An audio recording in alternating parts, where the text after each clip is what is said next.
Choose your destiny. Flawless victory. Get over. Choose your destiny. Flawless victory.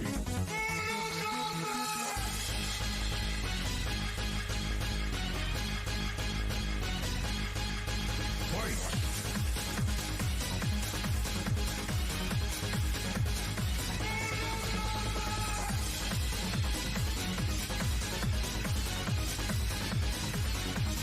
Finish him.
Excellent. Cyrax.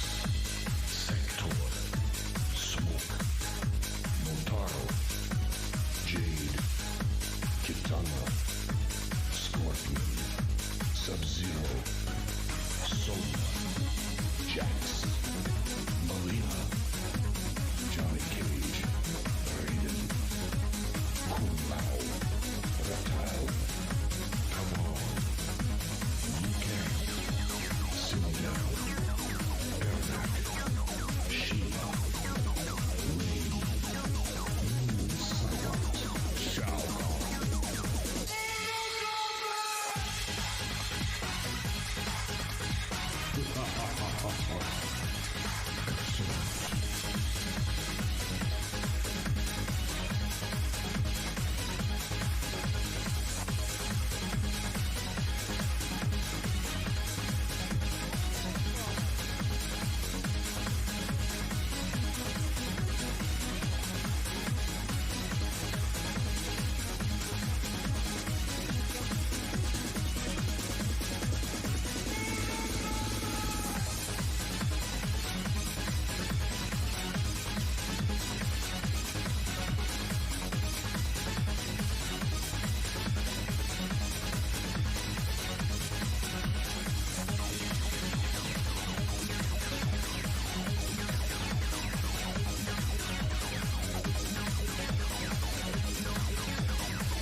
Alright, Welcome everybody to the 6th edition of the CSO Contender. My name is GX Alpha and I'm here with the wonderful Linglad. Hello. What's happening, GX? Yeah, nice tournament ahead of us. 11 players checked in, I think. Should be a good evening. Yeah, should be pretty good. Looks like a pretty good tournament. So, yeah, I'm pretty excited for this one. Good to be back. Yep. Definitely good after we unfortunately had no stream last week for the cup. That still happened.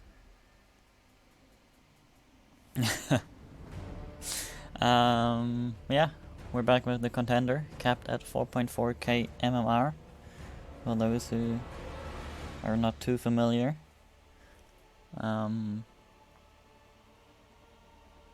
Yeah. We're currently in the veto process of the first series we're gonna cast, which is gonna be Cinnamon versus Matrix. As you can see on the bracket, that is match number 3. The other round 1 matches are gonna start.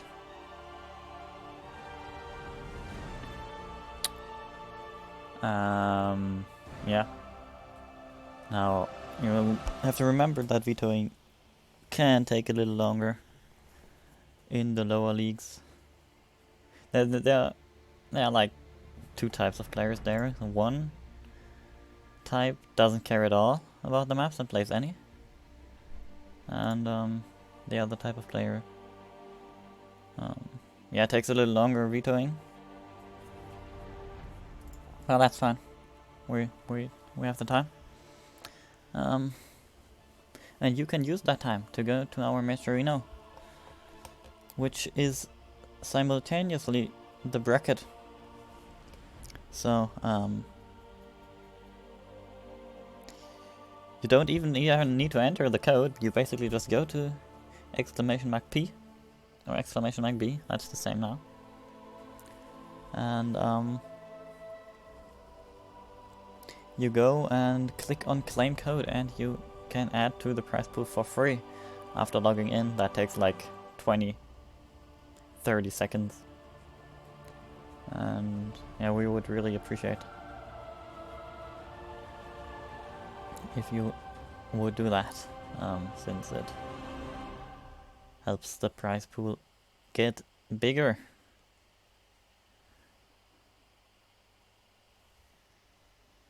Right. Let's get into this. Yeah, we've got our first map ready. It's gonna be on Beckett Industries. That's an interesting one. Not vetoed this time, apparently.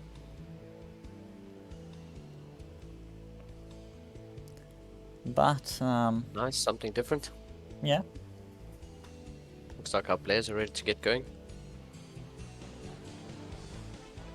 We finally got a countdown.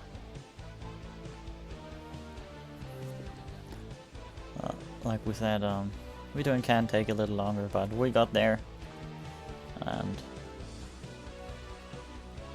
we got one of the more uncommon maps here. Now, if you have maybe missed it, there was the Team Liquid map contest number 15, which concluded like yesterday. And there are some exciting looking new maps there, of which Blizzard, or more realistically ESL, will probably pick a few for the next ladder pool. And if word on the street is to be believed, for the next patch, which could come there. It's really time for another patch. Yeah, definitely time for some new maps. But yeah, let's head in to this match.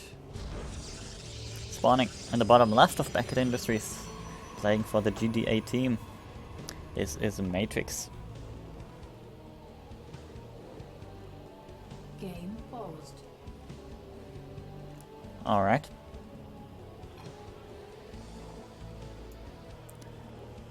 Okay. Seems a little bit of internet problems on the side of Matrix.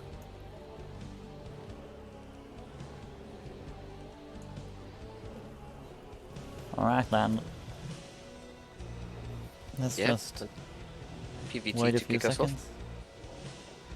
Pretty keen to see how this goes. Not a common match that we get to cast, and not a common map either, so Yeah. Alright. Sinner that appears to be good again. I'm not a referee. You'll have to start. yep, just waiting to see. And message the players as well.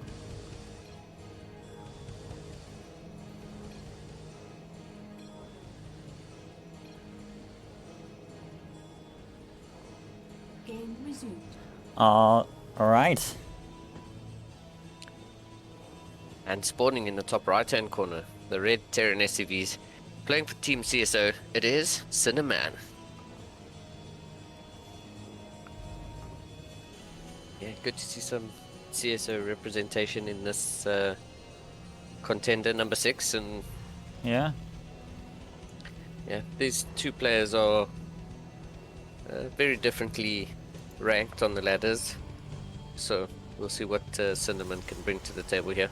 But he seems to be a good enough sportsman.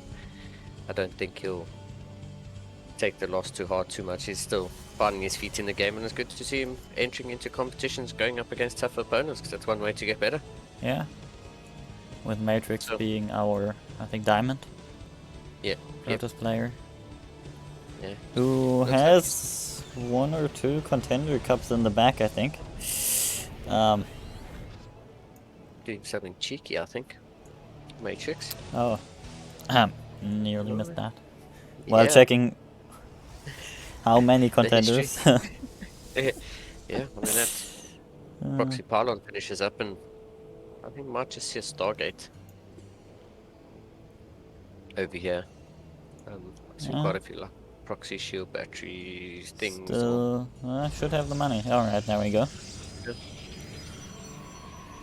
And it is going to be a Stargate. So, yeah, we'll see.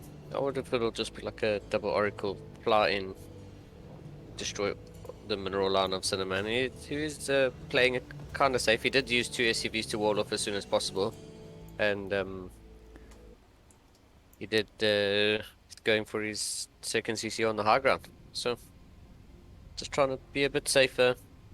Not looking to die to anything too early. I mean, it's only 2 minutes in, but still, safety first. And Actually builds an aggressive pylon. That points more towards Void Rays, I'd say. Yeah, there we Void go. Race, there we go.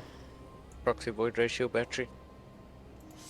And the Zealot is ready to defend. Or just go attack there. Together with the Adept. 3 Marines will try to push them away and succeed for now. The question is what happens once this Void Ray got chrono boosted most of the way. Is gonna pop. I mean, the factory is switching over onto the reactor here. And not too sure what he plans to do out of that, but I mean, the Adept and the Void Ray just eating through these Marines, and He's going for Actually, mines. Yeah, I'm not sure that's the correct call. yeah, there's Right. actually nothing here to defend this. And Yeah, this Void Ray might just happily take the game. yeah, but Spidey Cyclone goes would've- down. And the Cyclone would have been a good option Yeah. there, but I think we need a tech lab on that factory as opposed to the Widow Mines. And Yeah. 2 Widow Mines do finish up, but I don't think that's going to be enough to drive this back. The second Void Ray shows up, and Doesn't Yeah, even get to that's- burrow that first mine. yeah, that's rather unfortunate. And unfortunately for Cinnamon, there's really nothing here to help his cause, and nothing that really shoots up. But another Widow Mine comes out and gets taken out just before he gets an opportunity to burrow, and that's it. The first Yeah. game gets called. And 1-0 Matrix. gets called, and unlucky for Cinnamon. Yeah, Matrix trying to get through that round 1 first. Also, I checked. Out of 5 contenders, he won 4. Which is rather insane.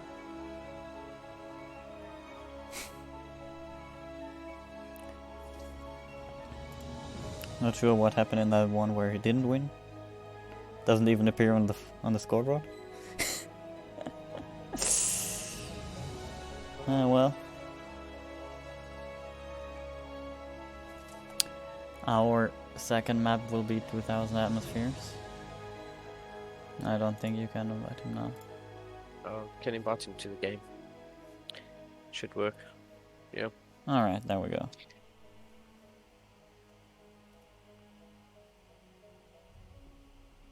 Yeah, I mean, there was a quick game one, and like we said, Matrix is the diamond player here. Cinnamon being a silver Terran, so he's just here trying to shoot his shots, which is nice to see, like I said.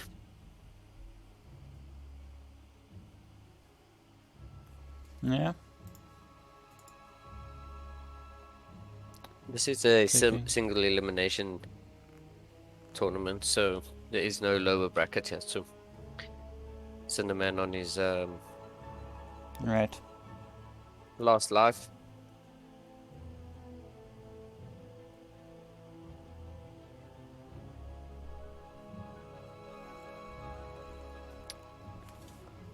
Yeah, looks like we're good to go. Game 2 of this best of 3.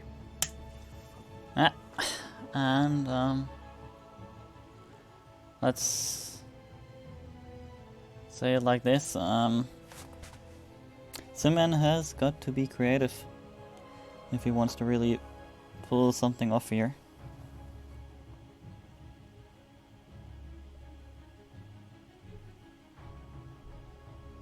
So we'll see with that.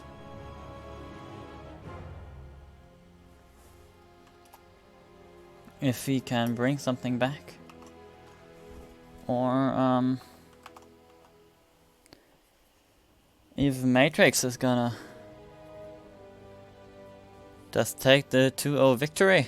Speaking of him, in the top left, representing the GDA team, is Matrix. And in the bottom left of 2000 atmospheres, Red Terran SUVs. On his last life, it is Cinnamon.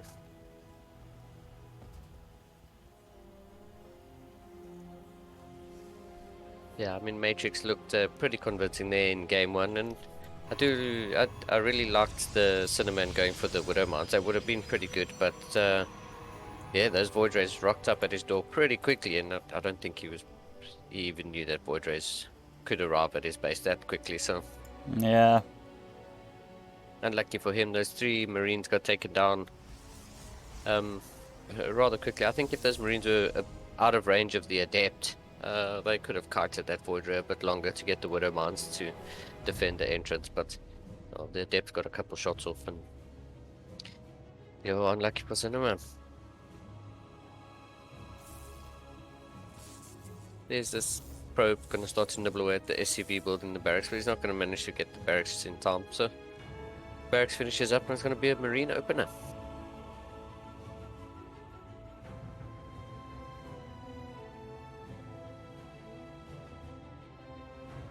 Yep, as we see just the Cyber Core coming up, and nothing too crazy. This probe staying at home this time. Not going out to build the proxy pylon anywhere. There's still a probe on the other side of the map who is going to make it out alive. Yeah, that Just barely. could bring some trouble, but Yeah. Would have been nice for Cinnamon to have managed to pick that probe off, because that probe could wander anywhere on the map and put down a pylon somewhere. Or yeah, pick I mean, something right at now a looks certain turnaround. like Yeah. looks like it's more scouting around, except it's going back now. Rallied back to the ramp now that it's regened all its shield. Yeah, immediately gets kicked out though. Yeah, I think Matrix in the first game did go for a 1 base pressure, and He's thrown down his natural nexus, which is about to finish up, so looks like this is going to be a bit longer of a game. Cinnamon hiding that second CC quite far back in his natural, in his main. So, I mean, Matrix went for the scouts again, didn't see any sort of CC on the low ground or any like CC immediately at the top of the ramp. So, I wonder if Matrix thinks this is going to be a one base build out of Cinnamon. Has gone for 3 racks. Really going to lean 3 racks before factory. So, Stim on the way. Now Stalker rocks up, and I like this build out of Cinnamon. He's looking to get as many units as possible. He's going to get Stim. He'll probably get a factory after this 3rd racks, and I like this. I really do like this. He's looking not to die to anything too, any sort of like early game pressure. The Stalker's just going to scout to see the move out of Cinnamon, but yeah, looking pretty good. Yeah, no supply blocks. How to beat the player. Yeah, Matrix definitely expecting some pressure here on the side of Cinnamon. Going for 2 shield batteries at his natural. And that is quite an investment. So early into the game. The Stalkers come up, see still no expansion. And they won't get any vision of this space or Nicely of a lot. hidden away. Yeah. Nicely hidden away. I'd like to see him turn that into an orbital in the meantime while it's sitting there. He could use the extra energy for mules and get it. Or like solidly triple with some SCVs. Yeah, I mean he's got 2 He's reactors skipped on the some 2 barracks. Got 2 reactors on 2 barracks, and he's not building any marines out of that. Instead he's building marines one by one out of the barracks that has the tech lab on it. Yeah, that's a little unfortunate. Yeah, but you know, like I said, he's now gonna go get for a pushed out. 3-1-1. Don't know about the base yet, they will find out eventually. But for now, Matrix is still in the dark about an expansion. There could, in his mind, be a one base build. Yeah, I think Obviously Cinnamon this done a good expansion job is of rather telling late. it as that. Oh no. Oh, that's so unfortunate. It's called down the mules Yeah. next to the mineral patches and not actually on the mineral patches. That's unfortunate. But yeah, this is a little bit of an engagement here, and this is quite a few stalkers here on Yeah, the I side think the of Stalkers Matrix. are just gonna win, right? They have Blink now. Yeah. Yeah, even Cinnamon though might these be- marines had Stim, I mean 5 marines now getting built, which could have been produced this entire time, and yeah. Oh, it's very You nice. can just done, blink across this. Yeah. He hasn't really realized, I think. I think he might just be saving his blink. Oh yeah. And it's quite nice of him to be taking out the supply depots first, even though it doesn't supply blocks in a man. And leaves taking the out wall those- open. Yeah, the wall's completely open, and then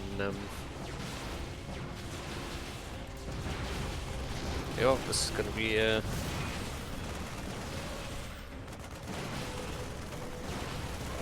looks like it's gonna be a game 2 for Matrix. It's just too many stalkers here. I mean, he has been walking these Blink. stalkers on the other side of the map and walking them right across.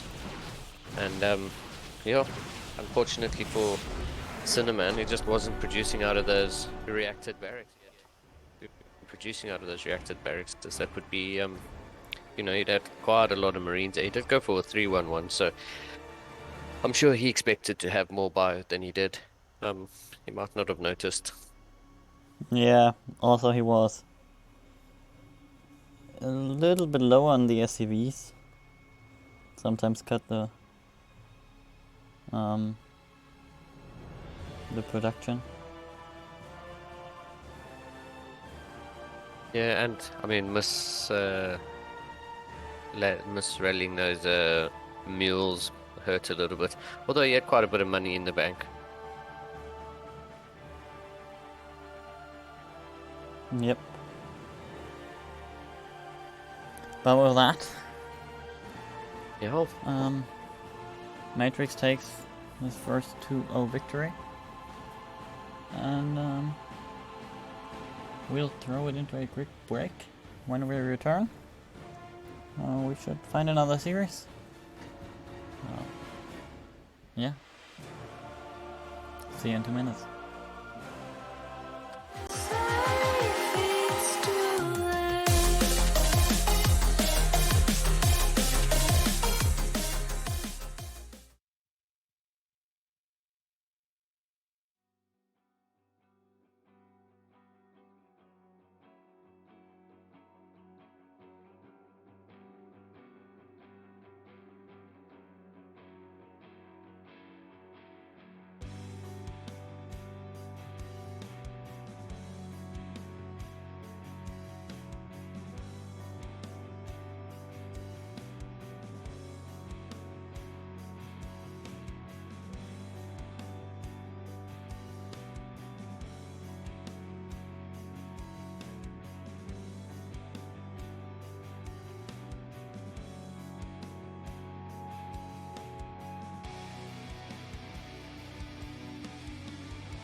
The swarm brought ruin to our world.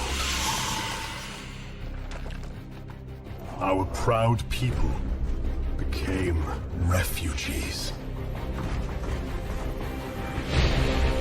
And yet, they could not shatter our unity.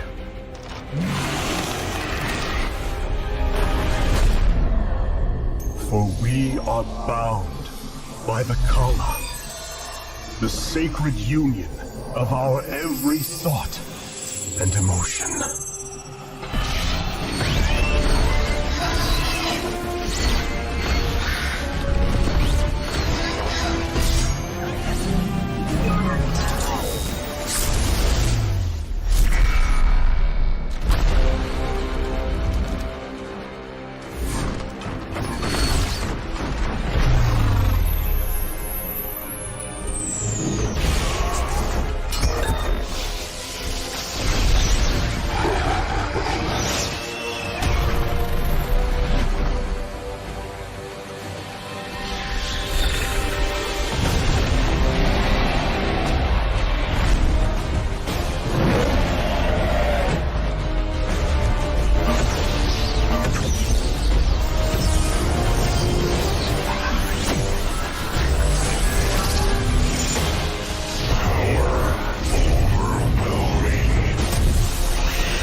Today, we retake our homeworld.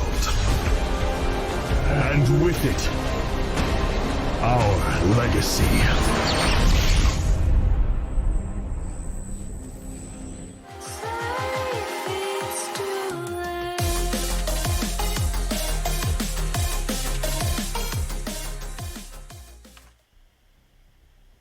Hello and welcome back to this CSO Contender.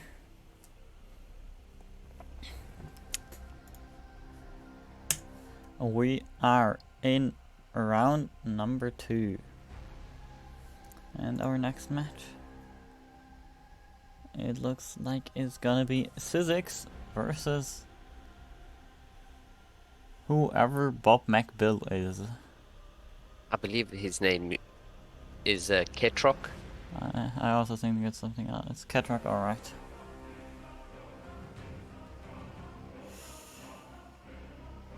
And we're currently having trouble inviting Ketroc. In the meantime,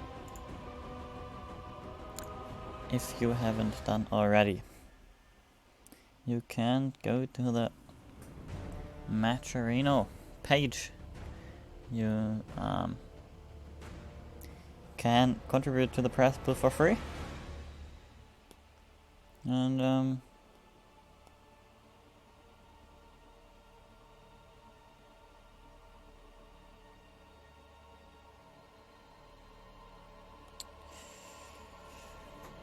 yeah, there's no reason not to do it. Takes like 30 seconds. And you easily have time to do that right now, since we've just been able to get Ketroc in the lobby on a barcode account in Diamond. Alright. And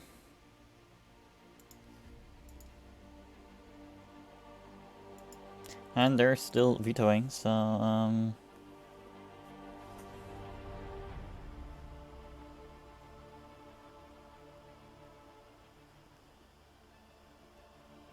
Ooh, this is going to be a good one. But Diamond vs. Diamond TVZ, I think. Gonna be a goodie. Ketroc, I think's played in a few CSO tournaments. I kind of remember his name from when I used to participate. yeah, I also think I've seen the name before. So Playing against Physics. One more of the familiar names. Or one of the more familiar names, rather. I'm also pretty sure he's been on the scoreboard before. That's right. Got third once. So also not too shabby. I don't know much about Ketroc, so let's be surprised.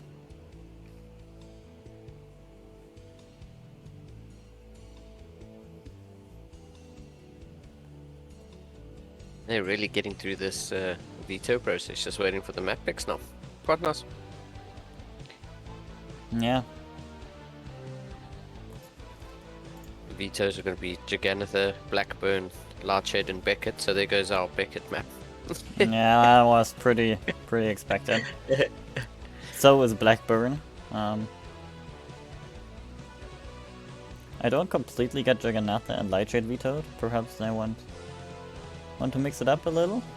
Yeah, I mean, but then Romanticide first.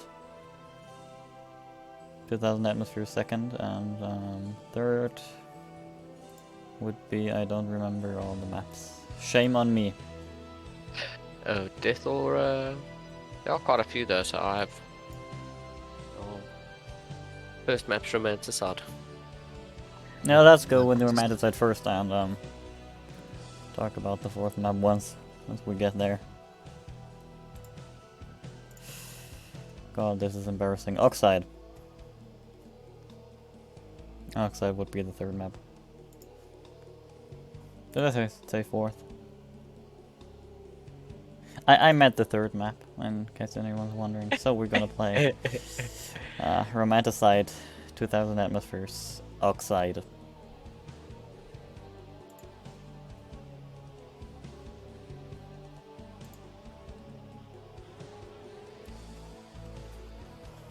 Was I not retweeting this? Nope.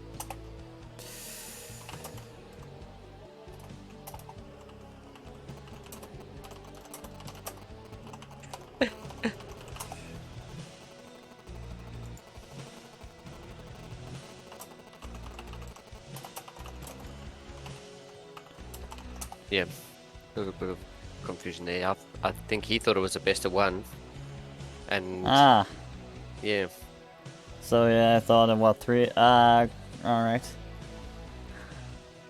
oof, feels bad. Feels pretty bad. But let's just check. Yeah, it does say that everything's a best of 3, so Yeah, it is. It is. There are no best of ones. Oh, yeah. we've actually had best of ones, but those were in double elimination brackets.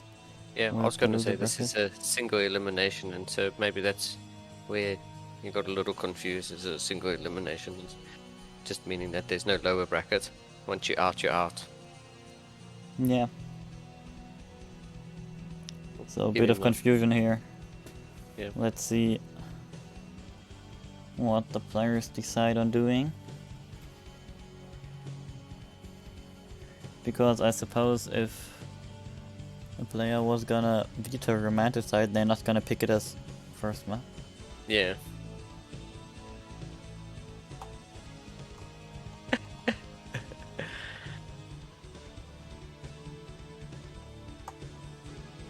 Yeah, well, unlucky.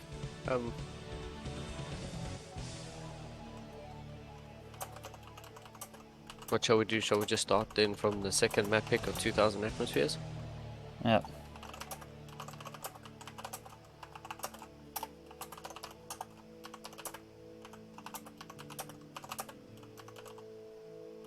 Let's close that and we'll just recreate the lobby.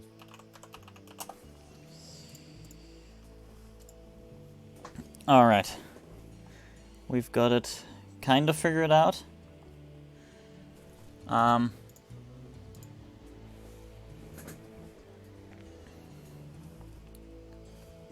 It's called Proceed, right? Yeah, PRO. Never mind.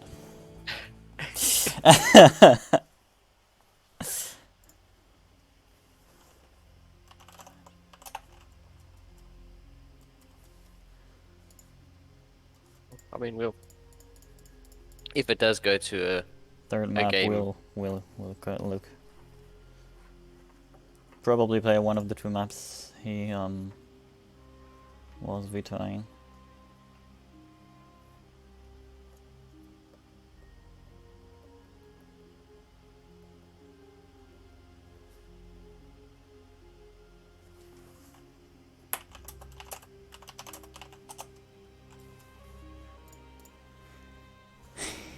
Alright, never mind, we re-vetoing. It's a little complicated. It's a little complicated. Bear with us, folks. Yeah.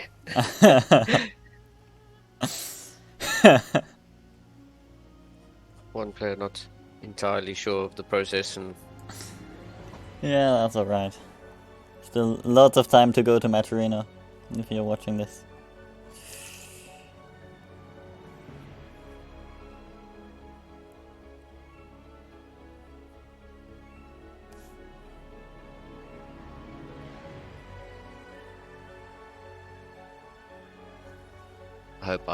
I think I've got that right. Yep. Alright, we've got Romanticide vetoed. Yikes. This is an interesting one. I suppose Physics is gonna veto the same maps as before. Suppose we'll get Jagannatha now, which we thought was a weird one. Yeah, there we go. Thought it was a weird one to veto in the ZVT. Jagannatha being, even though it's quite a big map, it does play well into Yeah. the split map scenario. And the acceleration zones, I mean the rush distance isn't that far, so it's a good map, I think, for both races. And there we go. Map Okay. picks done. First Oxide, third Jagannatha, and Second Jagannatha, and then yeah, second. Oh god, I'm saying what I'm typing, but I'm typing different things to the players than what I'm yeah. saying. I was gonna tell them third 2000 atmospheres.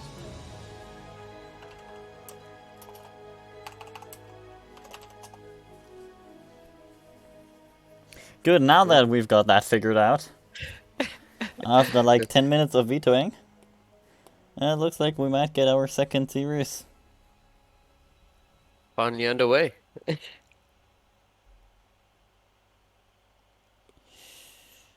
Yikes.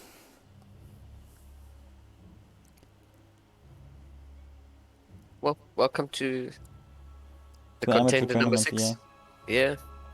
Series number 2, we've got 2 Diamond players. The MMRs being pretty similar. I mean, I think they're within 100 MMR of each other, so this is actually going to be a pretty good TVZ. And yeah, Oxide's a pretty interesting map with those destructible rocks, but let's kick it off. Yeah. Since we're finally in, we can start this, spawning in the top right from a clan I unfortunately haven't looked up, and I am very ashamed for that. It's Physics. And in the bottom left-hand corner, spawning with the red STVs, playing with a barcode account, it is Ketrock.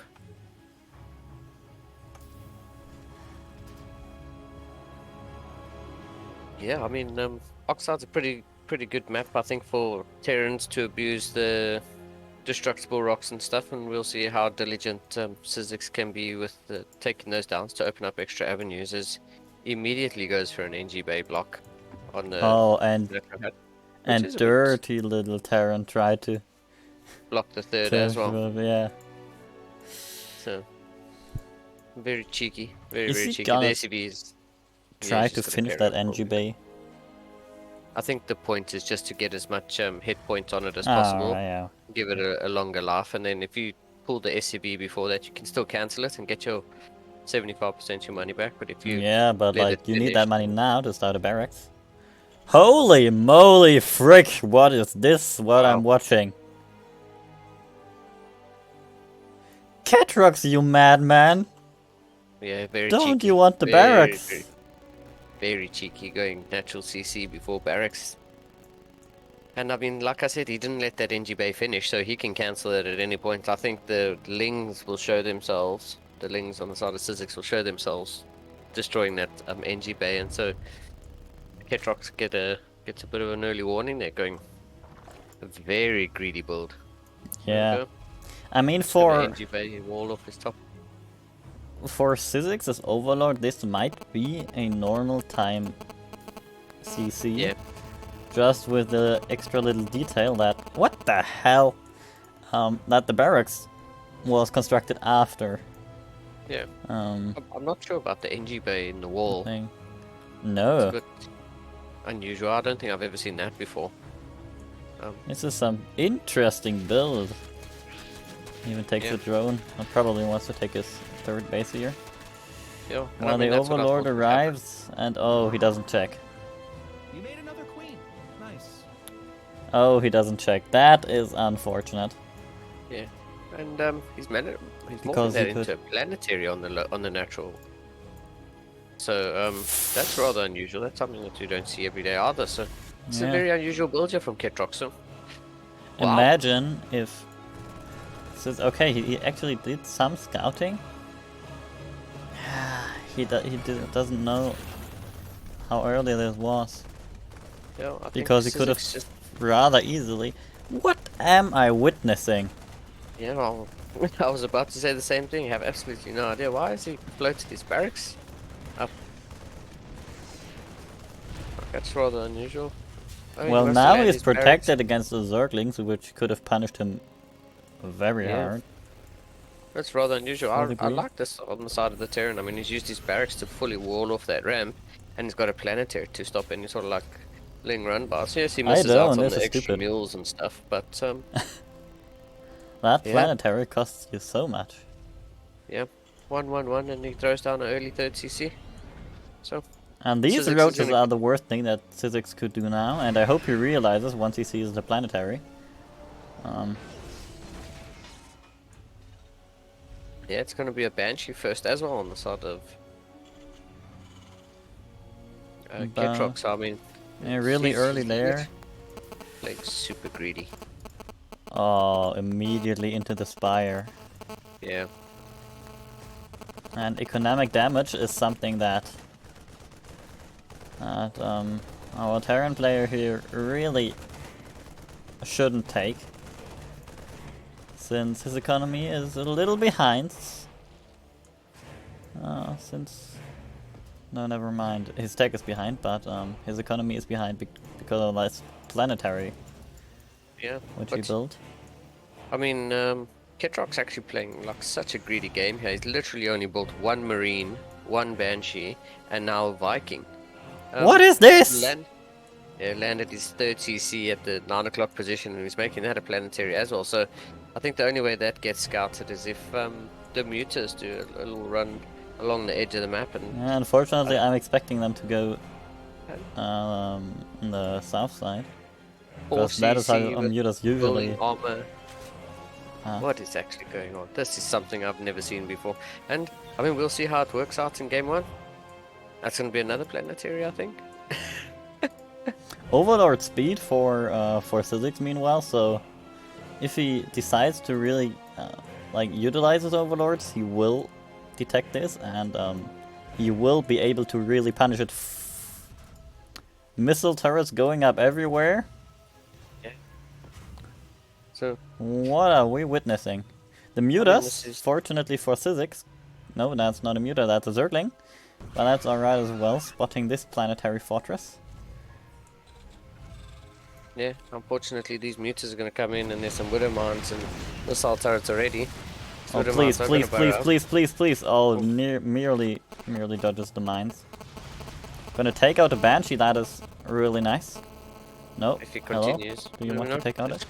Take it out? Yeah, there we go. Alright. Finally the Banshee goes down, but this is a very unique build. I've never seen this build before. One mine hits. Mutas will regen rather quickly. Up here, no Widow Mines, just turrets. They do good damage against Mutas though. Missile turrets and the SCBs are quite quick on repair, and I mean this is quite a solid setup here for the Terran player, up to 4 bases, or pretty much as greedily as you can be, and 1-1's on the way. The Zerg player's going up for an infestation pit, and I mean it's 7 minutes in the game, they both at 4 bases. Ketrock's army is so small though. Yeah, I mean... Where are his units? 2 Widow Mines here? So if Syzyx decides to go into a fight, and he doesn't fight, like, in the planetary. Yeah. Or in missile turrets with the Mutas, he should, like, easily win this. Also, yeah, Syzyx, realizing the situation, is also gonna go super greedy. No, definitely a good choice. Knowing that there are no units that could contest him if they wanted to. Yeah, I mean, these things are gonna die, I'm afraid. This is definitely gonna be an interesting ZBT to kick it off. Like, this is quite nice. And obviously we're gonna add high-sec auto-tracking to this. Doesn't even take down a single turret. That is an unfortunate engagement. What is a more fortunate engagement is this? The Solid Link Ling streaming rampart. just going into the main base, the only place where there is no planetary. And gonna wreak havoc in these SCVs.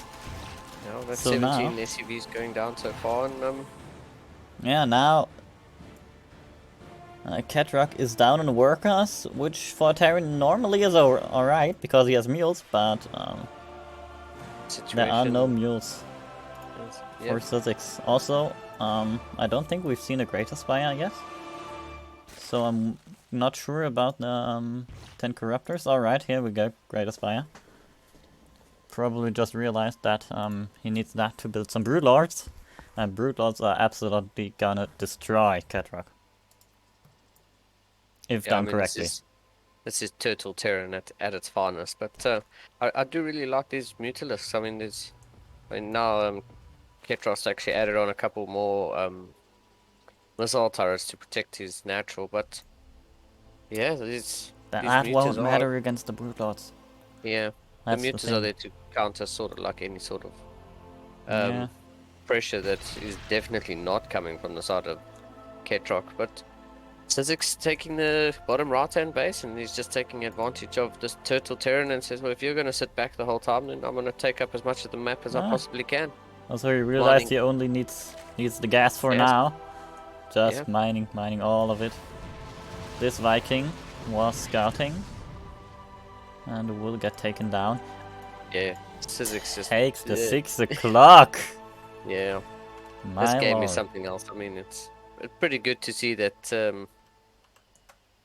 the Zerg players reading the situation quite well, and unfortunately this 6 o'clock base is going to get scouted by these Hellbats, but these mutas are here to hopefully deal with the Hellbats, and that'll do like wonders for the ground army, which I mean there's quite a few Lings coming now. And these the are base the same dying Hellbats. isn't the problem. Oh. Sizzix has the money. You know, there was a kill, not a cancel, unfortunately, so Yeah. and it looks like these Hellbats are actually gonna Yeah. they were on their way to scout the bottom right, but they get I mean, cleaned up. he probably knows just by seeing the base in that position. Oh, these Links taking an unfortunate engagement against the Hellbats, which is literally Yeah, any that's- engagement a Link could take against the Hellbat. Yeah, which What is are the pretty mutas doing? I don't know, but here come the Broodlords. Yeah, I mean the Lots anti-armor of- missile is actually pretty good there. Drop some auto turrets, but the Broodlords actually clean that up quite nicely. The auto turrets aren't actually target firing the Broodlords who have the Yeah, no Anti-armor. Vikings whatsoever. Like- but at the same time Ketrox is attacking 2 locations of Sizzix, and But he's just 10 drones milling going down. around. There's no way he wins, like, seriously wins any of this. Yeah. I mean, there's just This no is a dead anti-air base. here on the side of As soon as Ketrox. Sizzix decides that the Broodlings would also attack the SCVs, maybe. Now, unfortunately, all the Corruptors are morphing into Broodlords here, Yeah. so there's And- nothing to attack these. What is he Auto turrets. doing? The Ravens. Yeah, I mean, it would be nice if, like you said, Sizzix didn't right-click on the... There we go. But now the think the SCVs are off Broodlings- repair. For some reason, this base will finally fall. So will these Hellbats, and the Hellbats in the top left have already fallen. And I mean, this is a nice show from the Zerg on how to punish a Turtle Terran. I mean, yeah, honestly, unfortunately this is for more of a Ketrock- meme Terran than a Turtle Terran. yeah, Still only Ravens, building Ravens. which is a bit strange. I mean, Yeah, you want more get it. Corruptors as the Sizzix here. you know, I Who's get it. you already want the maxed. autos, but Ravens have a place, but Not in that amount. no, not the mass Raven. I mean, you could do with 3 Ravens and some Vikings to actually do something against these Broodlords, but the fact that he's only building Ravens, I have to agree with you, is probably just a meme. And yeah, I like Which this also one. explains why he's playing Barcode. Yeah. Unfortunately though for Sizzix, he's losing base number 5 and 4 at Yeah, the now same it's time. getting Nothing unfortunate. He also nothing lost a left lot of these Broodlords here. But However, yeah, many Roaches are popping, and Roaches are pretty good against Helvest. yeah, 14 roaches have popped, and there's some extra mutas to help clean this up. But Yeah, the Mutas unfortunately have never tried to split up. They there's could only easily 2 defend 2 broodlords bases. left, unfortunately for Sizzix. So 8 more in production, but unfortunately only 2 left, and No Corruptors on the production tab. I don't like this. Also, I'm not sure if Sizzix has any upgrades. He does have +2 air weapons and 1 ground carapace. Alright. yeah, well, as this game sort of like stabilizes, we're sort of trying to see what's actually going on here. This Zerg is mostly an air army, and these drones aren't getting pulled, and that's going to be 22, 23 drones going down. That's an entire 24 going down. That's an entire mineral line. That's unfortunate on the side of Sizzix here, who's throwing down another Roach Warren because his original one got taken out at the 3 o'clock position. Building more roaches, which I'm not too sure is the answer. He's got some spines to defend his natural, so even if those Yeah, he Hellbats most work, definitely needs something that actually shoots up. yeah, Because otherwise these Ravens will come in and mass auto turrets. And they're just gonna kill start everything. taking up. here come the Mutas. Will try to take the fight, but above the outer turrets all dead in an I mean, instant. the Broodlords are starting to take out that 9 o'clock base. They have dropped quite a few broodlings there. They are going to start to chip away at this planetary, but here come these Ravens. Broodlords unfortunately don't shoot up as well, so these auto turrets are actually going to start to work their way again through these Broodlords, and with no support here, these Broodlords are just going to melt away to these auto turrets. This mass Raven strategy seems to be paying off, but as these, all the Broodlords get taken out, and that's rather unfortunate. Mass Raven Hellbat, very unusual strategy here. There were Corruptors here at the in between the natural and the third, and That's a unfortunate little that late those- now. Yeah, rather unfortunate that they weren't with the Broodlords to help protect the Broodlords, because Corruptors on their own, the Broodlords could have dealt with the auto turrets, and the Corruptors could have started to eat away at the Oh, we've also got some Ravens. spines. That is a good idea. Yeah. Could have come a little earlier. I wouldn't have even minded Because seeing those now- spawns on the low ground there, just to stop those Hellbats moving between the 3rd and 4th base. Yeah, now Sizzix is dead. Yeah, this is a I rather mean, I guess he unfortunate still has the Great Aspire, but his bank is depleted. It's 1/3 of the workers, and Ketrock's just gone up to 4 bases, where Sizzix is barely mining on 1 at the moment. So, I mean, Sizzix was in such a good position, and then just not having any sort of anti-air support with some Corruptors mixed in with those Broodlords, he's just taken such a big knock in terms of like army supply there, and not pulling his drones, he's taken such a huge loss in terms of workers. And I think if he watches this replay back, he's actually going to kick himself, because He was so close to winning yeah, he was Until in such he- a good position. until he walked into the main with the Broodlords and straight into all of the Ravens. Yeah. Which is rather unfortunate to be losing to this meme build when he had the perfect answer right from the get-go. This is just going to be enough Hellbats Blue Flame Hellbats to take out these spawns, and that's going to be game 1 in this best of 3. I do think Sizzix is going to kick himself at the end of this. It's rather unfortunate. The auto turrets are going up to the top left-hand corner where Sizzix is trying to start mining again. Mass auto turrets, and there we go. That's going to be this base taken out, and I think that's going to be GG. There's no bank here.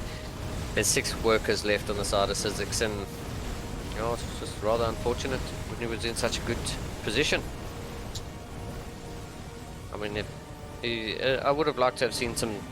He did have quite a bit of a bank at one stage, and I would have liked to have seen him throw down like 3 or 4 spawns per base per expansion that he had taken. Maybe he wouldn't have died to these Hellbat run bars.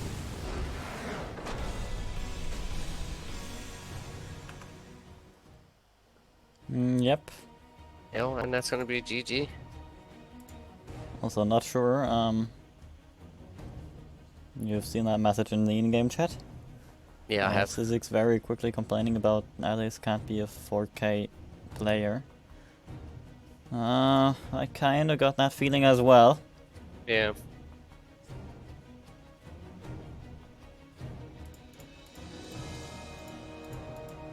I'm gonna take a look at that profile.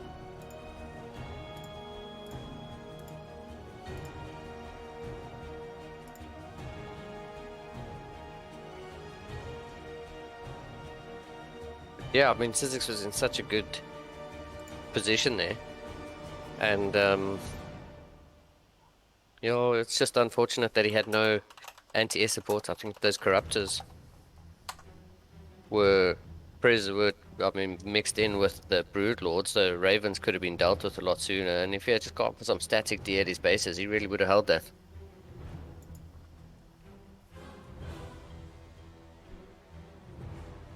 So we'll see what Yep. happens as we get our next game.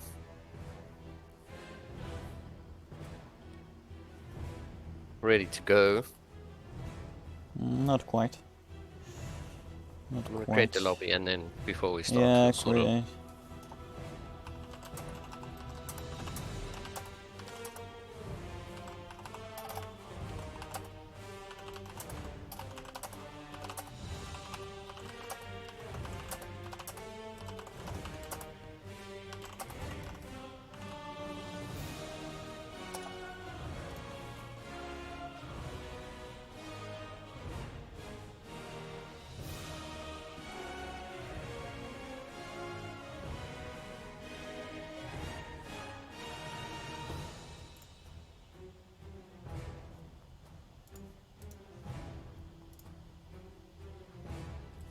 Alright. So, yeah, I mean, it was a good game. Unfortunately, a bit of a meme build there, but Yeah, definitely. At least fun to watch. yeah, really interesting to watch. I mean, I don't think I've ever seen that build out of a Terran.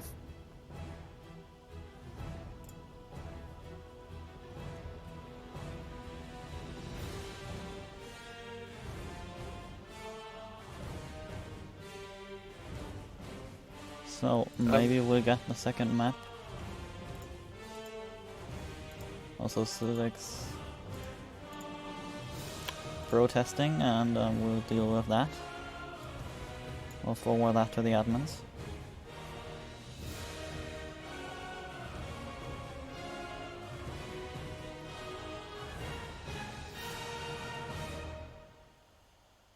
One of the admins has requested to join, so Alright. Let's do it like this then.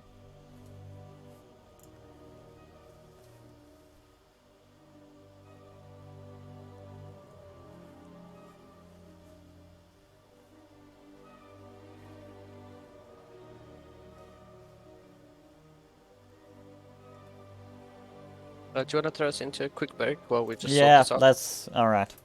We'll sort this out. You're right. Probably the best idea. Yeah, And we'll we'll be back. be back. See ya.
world will burn.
Now at last, on this world, vengeance shall be mine.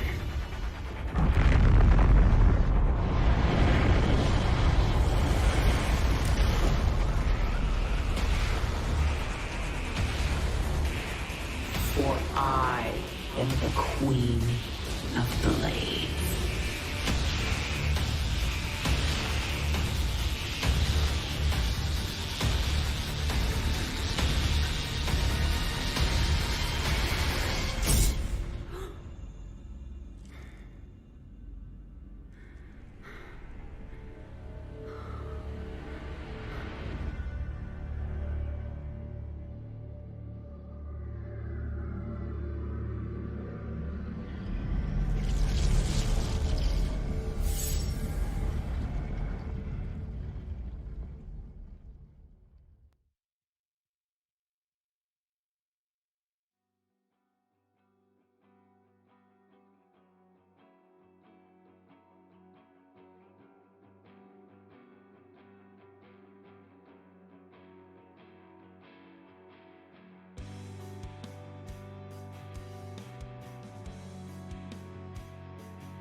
Alright. Welcome back. The break was a little longer than what we had expected it to be, but we can say that the admins have given the go-ahead. It was double checked. And everything looks to be alright with Catrak after that protest, and we're gonna continue on playing and go ahead with our next map in this series, spawning in the bottom left. The blue Zerg player, he is Sizzix. And in the top right hand corner, sporting with the Terran SCVs, up 1-0 in this series, it is Ketrock. So, yeah, a little bit of a break there. But I suppose it's only fair on the players if someone has a problem that we check and just double check just to make sure that all the rules are met. And yeah, this early SCV is gonna Ketrock's gonna do the same thing. He's gonna put down the NG Bay block on the natural, and Yeah, unfortunate. Hmm. Yeah, I think there might have been a 12 pull, right? I didn't check. That was a very early one. And alright, he does check. Knows that he can't go for an expansion now at home.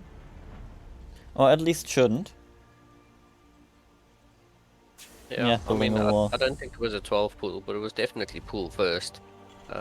If it was a 12 pull, he wouldn't have made that extra drone. He would have fired up 6 links straight away. So those links are gonna, I think they're gonna skip the NG Bay. Yeah, skip the NG Bay and go straight across to the other side of the map. But yeah, Sizzix looking to open up with some early game aggression after that first heartbreaking loss. I think he felt like he was in a really good position, and yeah, What a greedy man. Yeah, I think the CC timing is fine, but to just throw it in the face that he's going to go for a second CC in the wall rather than go for an extra supply depot or something of the sorts. I mean, I wouldn't mind the Zerglings actually targeting down the SCV. Nice. Yeah, I wouldn't mind the Zerglings targeting down the CC, because the SCVs are there to repair the other buildings, whereas you can't repair a building that's already being constructed. So he could get some pretty decent damage. But no damage on that so far. Yeah. Those two SCVs look like they're just managing to repair that supply depot in time. Yeah, Marine pops up. And that is that attack so far. Yeah. And Sizzix is gonna go for a one base game, and he's going up to a lair already. Nothing, no tech otherwise, and I kind of would have liked to have seen him just put a hatchery in the bottom right hand corner, or even the top left hand corner, just somewhere cheeky to get that increase of income, as Ketrock is on his second CC, which is literally finishing up now, and you know, he's just gonna float that over to the 3. He's going for the 3 o'clock position. Just come on, mate. That's PM now. I don't think Sizzix has played someone like this, so maybe not met Ketrock on the ladder before, because they're relatively close in MMR. So where is he floating the CC off to? I think it's target. Yeah. Oh, there we go. Yeah. Was just a little misguided. Yeah, infestation pit Nidus. Plus the Dropper Lord. Yeah, so I like it. I like it. All the links. at least something. I mean, with this Nidus on the way, I would like to see Sizzix start to build up some army back at home to actually put in the Nidus. Or And he checks, and he checks, and he checks. nice. That's so good. I don't know. Perhaps you could hear the smile on my face. Yeah. Nice to see. It's gonna be Swarm Host. Sizzix's option to go for some Swarm and now Host. greedy man Ketrock has nothing Yeah. at I home mean, that he's could, gone- like, it's just 3 links, but it's 3 links nevertheless. Yeah, And it's there's in one his Marine base. Yeah, that one Marine won't do anything. Yeah. And in combination with the SUVs, maybe. They'll clear it up, but this Nidus is gonna pop. These 4 Swarm Hosts are about to pop into the Nidus, and yeah, that's gonna pop. And 1 Marine is not gonna be enough to stop the Nidus from going off. And I wouldn't have minded to see Oh, that please Nidus don't. even in the main base. Yeah, there's nothing that could kill that Actually, Nidus. Like, except yeah. SCVs. Maybe the Banshee, which could pop and looks like it will pop, but That will, um, that Banshee's rallied somewhere else, and that's gonna The clear swarm up the has- lings here first. the Swarmos are on cooldown. Another 2 get fired up, and like I said, There I we would really go. have liked. Yeah, I would really have liked to have seen Physics maybe put Lings or something in the. Maybe a Queen. Nidus, even a Queen, yeah, Queen now popping out of this Nidus now would be pretty good for Yeah, just for the some anti-air. anti-air. Yeah, But yeah. Swarmos are off cooldown, and some more are gonna like fly in and start to actually eat away at the tech of the Terran, and getting on Terran production is really how you cripple them. Their starport's gonna go down, so yeah, will If it it- burn? Like it burns, but doesn't look like it will. SCVs get killed. the repair on. But yeah, Sizik's actually been pretty greedy Oh going no, up to he might 40s. lose the Swarmos or get them stuck on this side of the map. That would be really unfortunate. This is a planetary, because of So- course it is. Now, Yeah. fortunately, Ketrock, it is a planetary. And yeah, these swarm hosts are gonna make their way up into the main base again and start to nibble away at some of these SCVs. There's not too much life left on these swarm hosts as they had quite a long flight, but yeah, like I said, Sizix has finally snuck out 2 drones and he's taken the bottom left, bottom right hand base. oh and, no, 7 oh back. no, oh no! Please, please, please don't let them This- get caught. Yeah, this. But he just throws Yeah. down the next knight is here. I don't know. The Swarmos are now really exposed. Yeah, I'd like to see them actually go home, or if there was just put a Nidus somewhere else on Yeah, not in the main map. base. Yeah, Not sure what he intended to do there exactly. This planetary might fall. No, it will get repaired. He really doesn't like attacking workers. yeah. But I'm glad that he's gone for expansions now, and he's yes, he's got the corner bases. which is at least something. I mean, one base is not a. Oh, that's an unfortunate creep tumor if ever I've seen one. Yeah. Yikes. This Yeah, is that's another base easy. that could quickly get killed. It's gonna start morphing into a planetary, and yeah, I'm glad that these swarm hosts have actually caught this this CC as it's morphing into a planetary. He'd have to cancel it and lift it, which he does just in time. Just in time, just in time. Some SCVs are going to get pulled, and that'll be repaired. I'm sure Ketrock's actually pretty diligent with these repairs. Oh, he's going to land it again, and we'll see if it burns. There's still quite a bit of hit points on that CC, but Now that would take a Um, solid time of not getting repaired. There is no, that's an Hellion. there we go. Alright, now it gets repaired. Yeah, and now what I feared is happening. The swarm hosts are exposed in the wild. Where are they going? You're throwing down the Nidus. That's Get in there. Get in there, mate. Yeah. What are you Go doing? home. The paperweights will just die. Oh, he doesn't click it. He didn't click it. He didn't click it. Oh no. Oh no, mate. Well, I mean, it's the Banshee is still right-clicked onto that Nidus, so swarm hosts are. Yeah, just gonna still stand now there they and will watch the die. Nidus go Since the down. Nidus Yeah, has gone down. That's rather Ouch. unfortunate here for Sizix. But I He mean, gets as everything himself starts into to these settle great a bit, positions. And then he He throws is it up all 4 away. workers. He is up 4 workers. He's on 3 bases, and the Terran's not even mining on 2 full bases. So, Yeah, okay, at Sizix least. yeah, the Swarmos are at home, and I mean, at least use them to clean up this NG bay, and you'd have to take out your He own doesn't. creep tumor, which is fine. But that NG bay being on the other side of the map just is giving Ketrock the vision to say that, wait a second, this guy still hasn't taken another base. What's going on here? I think he spotted this one. Yeah, Oh, he he's spotted about to all the now. bases. Additional Okay, supply so at depots least required. he's aware that Sizix is on. Sizix has expanded, so Yeah. Unfortunately, it Queen looks versus- like the No, the Queen Viking versus will Viking. win against the Queen, and you can't repair the Queen with the drones clicked on him. yeah. Oh my. Oh, wow, that was Both an even, die. Yeah. that was an even trade. I mean, these swarm hosts, even though they were inside a Nidus, they're now walking to the top side of the map. And the Nidus will just come as the backup to get them out of there again. Which definitely the right call. There's a Banshee again. Please click on the Nidus as soon as it pops. Please click Yeah, on it get your- again. Yeah, get your Didn't swarm click on. host home. Alright, there we There go. we go. Yeah, I think if Sizzix had made even just 10 lings in the beginning there, and used the first Nidus into the main, he really could have bopped Ketrock before Ketrock actually got established. Building armor just finishes up now, and yeah, Yeah. Ketrock is quite a huge fan of these one orbital, the rest planetary fortresses.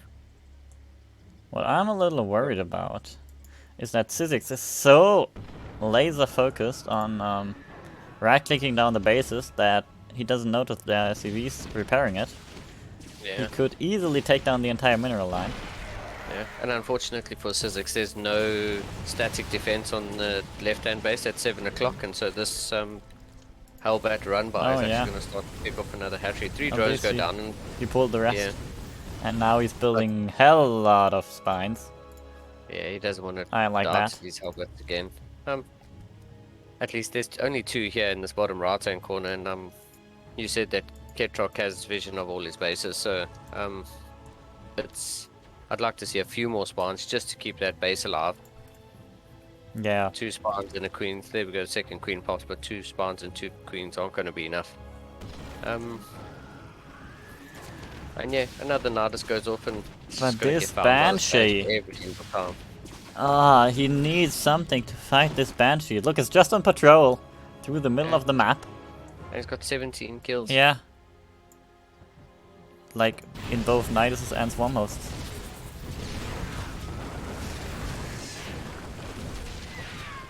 Oh, also finally that spine which was repositioned here Yeah, attacks the engineering bay. yeah. That But I was think about time. Sizzix is going to kick himself when he sees that creep tumor is actually blocking his. The Banshee! How much value can you get out of one unit? Yeah. Those swarm hosts, though, on the natural Is under attack. CC of Ketrock, those swarm hosts are actually. Yeah, I mean, they're still Yeah, once again right right-clicking it, Yeah, which does some Which- damage, but that can get healed back up. yeah. I mean, Sizzix has a serious bank, so I mean, even if he just switches up into a Spire tech or goes Hydro Lurker immediately, I mean, he's got the money to switch up his tech. He's Thing down is, 20 he workers, doesn't. so yeah. And here, we once Firing again up 9 more swarm hosts, and see what we saw in the last game. No, don't put him out! What are you? No! yeah. I mean, Now we're having Ketrock's- 3 units fight against 3 yeah, 3 energy. buildings. Yeah, And he clicks. Oh, please. Oh, okay, now he's There we go. finally starting Right. to attack some SCVs. yeah, which is good. I mean, he's down Yeah. 20 odd workers. Except and, he will now lose again yeah, he needs. the swarm hosts, or some of them. Because he doesn't have any anti-air. Yeah, And just building mean, it more would- swarm hosts and more Niduses won't change that. yeah. He's got another Nidus in the top side of the map where, well, I mean, that Banshee is now going to find it every single time. I mean, it's just unfortunate here for Sizzix. He's kind of, I think he's a little bit tunnel. What's it called? He's got a little bit of tunnel vision here, and he's got a lot of swarm hosts. The problem is, swarm hosts take up a lot of supply, and Yes. only building swarm hosts is. Oh no, yeah. He doesn't have any static anti-air either. This Yeah. is a dead base. Yeah, these auto turrets actually do so much damage. It hurts so much to see him get into the nice positions and then just throw it away. Nice. Also now I he's in the really- position where he's got so many swarm hosts that the SCVs can't out-repair it. But still, he's got 14 swarm hosts in production. No, not a single anti-air unit. Absolutely The nothing only that thing he shoots has up. on the map are the 5 queens. That can actually shoot up. Yeah, I mean, Sizzix is down to 24 workers after losing everything in that bottom right-hand corner. And, yeah, Ketrock's got quite a few Hellions making their way around the top left-hand side of the map, and they're just looking for bases. We So, now, by the way, finally have them spores. We've either walked across or got morphed from drones that got tunneled through the Nidus. oh, that's so unfortunate. Oh, All those yes. swarm hosts land for one auto turret, but Well, a little he's bit of just gonna macro click here. it down. And now Yeah. there's no repairing. Yeah, I mean, Inside. that's really good. The SCV is mostly gonna escape. But he's still making 5 more swarm hosts. Yeah. And like, Oh. yeah, I guess it's working kind of, but you need anti-air Yeah. in that army. There's just mean, no if- way if- around it. Planetary Yeah. Kalinianitis, that's interesting to see. A tech switch here would be so great. I mean, those Hellions are now making their way around the center of the map, and they're eventually going to stumble upon one of Sizzix's bases. Oh, and he only has once 24. again, all of them landing against the turrets. But alright, gonna click it down again. Maybe Yeah, kill I some mean, SCVs in the process. Yeah, at We're least making progress. we are making a bit of progress here. I mean, Ketrock is down to 110 supply, and he's pretty supply blocked right now, where Sizzix is maxed out. 5 more swarm hosts in production. It's going up to 50 swarm hosts. There'll be 55 swarm hosts on the side Yeah, of at Sizzix. some I've always point- seen 55 swarm hosts. At some point, more stuff just beats less stuff. Yeah, I mean, it's one of the fundamental things about StarCraft. But like I say, if Sizzix threw down a Hydra Den, it would actually throw such a huge spanner in the works. Yeah, those Ravens are going to make their way to the bottom right-hand corner. Is it the Ravens or are those the Hellions going to the That's bottom the right? It's the Ravens. Raven. Yeah. One And then base just- down. And now he's only left on one mining. That's just gonna fall as well. But Sizzix has 50 swarm hosts about to pop their little eggs into the main base of Ketrock, and this is oh no! Half of the swarm hosts land and start attacking Oh SCVs. Most no, of that's them like landed. that's more than half. That's Oh, easily that's most of it. 2/3. That's so unfortunate. But I mean, yeah, now we have the swarm hosts macroing forward, and they're not going to get that planetary mass. Repair gets pulled, but the Sizzix is down to 3 drones. He literally only has 3 drones. He's lost another complete mineral line to these mass Raven strategy, and I think Sizzix is kind of all in at the moment. He's making 8 drones, so not too bad. But if he just put in some Hydras or something to do any sort of Oh damage- no! Oh my lord, that's so unfortunate. That's so unfortunate. Everything lands once again. Ketrock, unfortunately. I mean, Ketrock wasn't doing much mining there. Most of those SCVs were actually right-clicked onto the gas, or they were on repair on the missile turret. But yeah, Sizzix up to 11 workers. Just a handful of swarm hosts here would be fine to deal with these. Yeah, Auto he turrets also and- he always fires all of them. Which There we go. There we go. Sizzix seems to be getting the hang of this, and don't Nope. let them land. Oh no! What? Nope, No. all of them land That's once so again. unfortunate.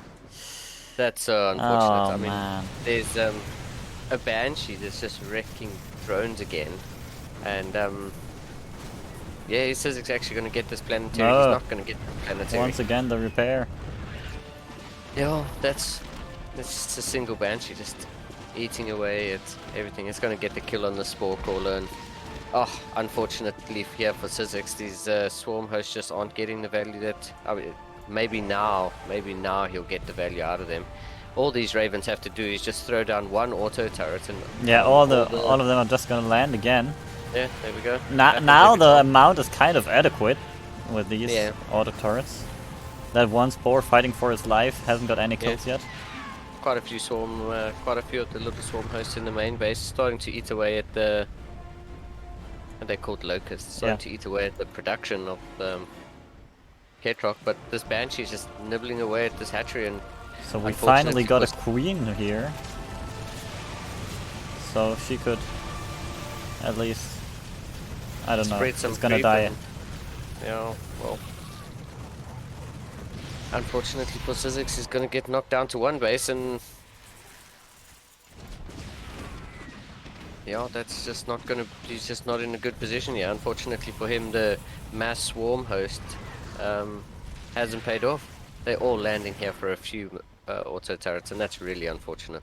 That's so unfortunate right now. These Ravens are kind of low on energy, but With these many, yeah, like, you always have the auto turrets, and now he's gonna, you know, gonna anti-armor lose all and of then them. just auto turret. or many of them at least. You know, GG gets called, and that's the unfortunate 20-minute game there for Sizzix. So tunnel visioned on those swarm hosts, and some unfortunate landing of those locusts. Like, Seeing so this game, unfortunate. like, I'm so sad. Oh, even me, I'm so sad. I mean, you just kind of threw it away. Yeah, and even in the first game, I think if he goes back and watches those Yep. replays and see, just actually sees how far ahead he was, or in the position, he was in such a good position in both of those games, and you know, unfortunately there for Sizzix. I mean, he played good games, and yeah, unlucky. Alright, That's unlucky. Yeah. and we're gonna go into a hopefully more short break now. During which there still is the Match Arena page. Which you can claim codes by going to !P or B, bracket or price pool, and click on the claim code button. Takes like 30 seconds or less. And yeah, supports our tournament for free. For now. We're gonna be right back with one of the two semi-finals, maybe both of them. And we'll see ya.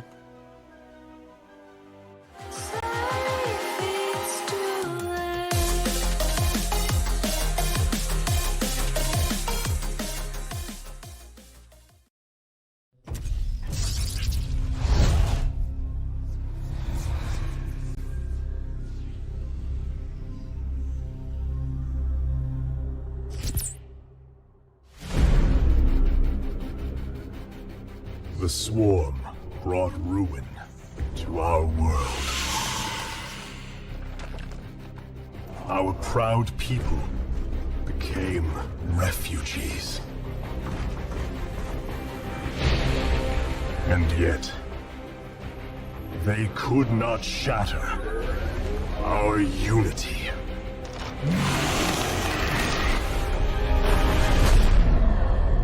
For we are bound by the Kala, the sacred union of our every thought and emotion.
Today, we retake our homeworld. And with it, our legacy.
Alright.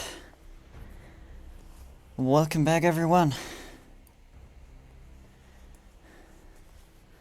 to the 6th edition of the CSO Contender. And as it looks like we're gonna have both semi-finals casted.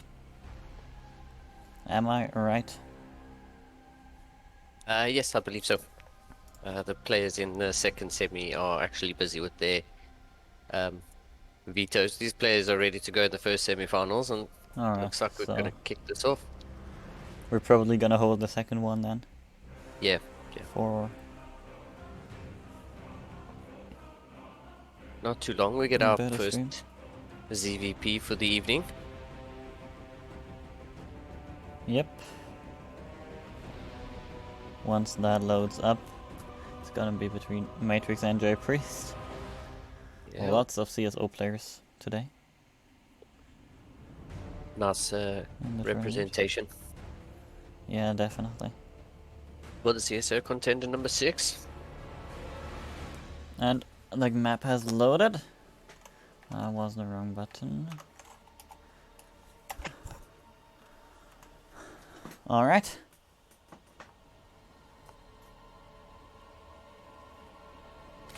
Spawning in the top left of Romanticide, the blue Zerk, is J Priest. And in the bottom right hand side, spawning with the red Protoss probes, playing for Team GDA, it is Matrix. Yeah. So maybe, just maybe, we're gonna have a more normal match now. The last series was very, very interesting. Not too sure about that. J Priest has sent a drone to Oh, no. natural block the... Is this going to be a proxy hatchery, or is it just going to be a natural block? Yes, Oh, a that's the proxy hatchery in the hatch. natural. Why not both? Why not Yeah, both? I mean, here So we we're go. gonna continue right where we left off Yeah, with that insanely fun to watch series. Oh, yeah.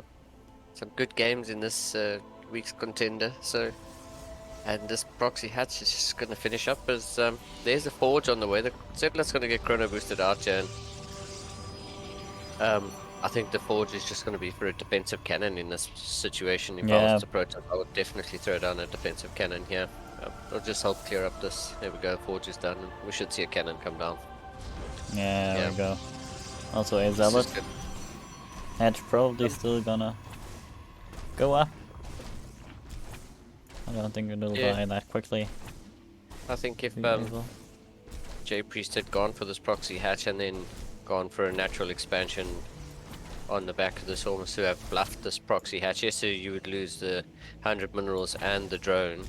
But you do force a cannon, which is the same price, and there we go. Nice, he does cancel it.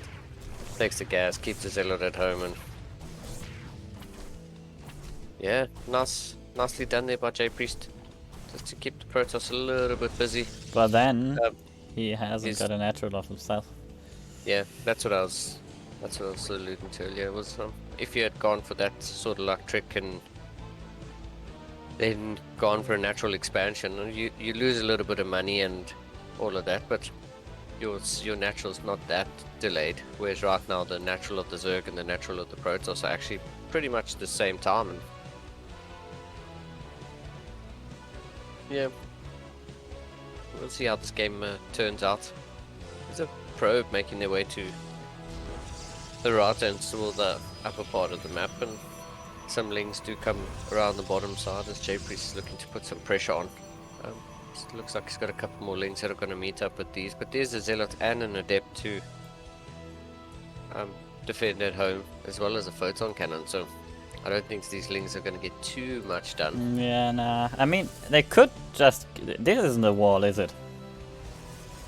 I don't know. I think it must be. I think 3 structures, 4x4, 3 structures do block this off. They should, but like this looks so off to me.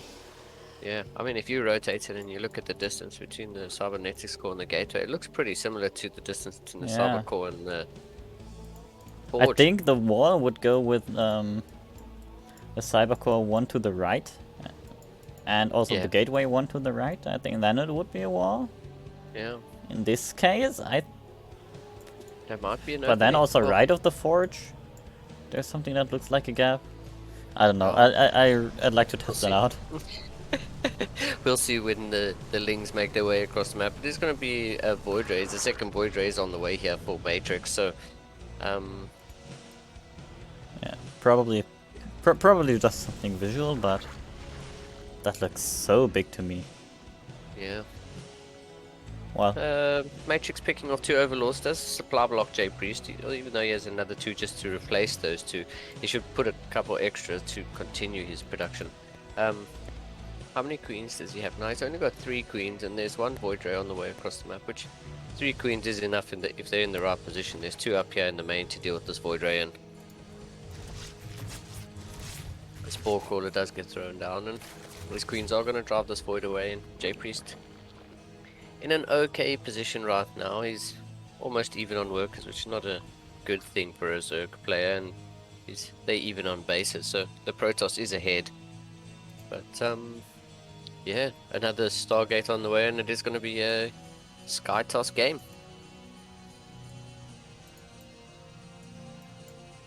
Overlord on a long scouting path here. Yeah, J Priest rather well known for his Overlord speed. He really does like getting Overlord speed, and his void rays are going to catch these lings trying to move out. Yeah, 2 queens at the natural. It's going to drive these 2 voids away. As Matrix is scouting, and he sees no third base here on the side of the Zerg player. No real aggression coming out of the Zerg player either. He's going to go for a 3rd Nexus himself. These Voyagers are going to commit in. Yeah, Yet they do going get that deep. Overlord. And they'll get another Overlord for their trouble. Yeah, Actually, they one will won't. get very low. Not as low as I expected it to get. Oh. Yeah, one of his queens is going to throw down a creep tumor just to connect the main and the natural. As J Priest is now going to start a third when the third Nexus of Matrix is halfway down already. So +1 air weapons fires up for these Void Rays, as it looks like Matrix is just going to commit to mass Void Ray. Hydra Den's about a third of the way done. So yeah, J Priest is going to have to cancel this. Yeah, he does cancel it. Not very nicely done. That drone still sits there. There's no way this Yeah. drone gets out. No. Well, these no. queens are now going to walk up and they're going to start to Die! attack these. Yeah, I was going to say, they'll start to attack these boys. But yeah, off creep, they really committed to this attack. Yeah, prismatic alignment does do quite a bit of damage there against those queens, and 4 queens against 4 voids with prismatic alignment. They don't win that fight, and there goes most of J Priest's anti-air at the moment. 11 Hydras are on the way, so he kind of just needs to survive for a little bit longer. But it would do Matrix really good. Groove Spines is also being upgraded, which is, I think, the speed upgrade for the Hydras. So Yeah, it's the range upgrade. yeah, the Hydras do start to pop, and the Hydra Den is now getting targeted by these voids. And Yeah, so no more We'll see. Hydras, perhaps. yeah, Saves it, also saves the range. yeah, I do like this split there from J Priest, just to stop the Void Rays from baiting the. Well, I mean that does work at the end of the day. He does They cancel do. Hydra range. Alright. That's so unfortunate. That's so unfortunate. I mean, he did do a good split there to stop the voids from baiting that exact thing from happening, and unfortunately, it does happen. Yeah, Yeah, Hydras two-way without flip. their upgrades. Yeah, Not useless, but not Yeah. very useful.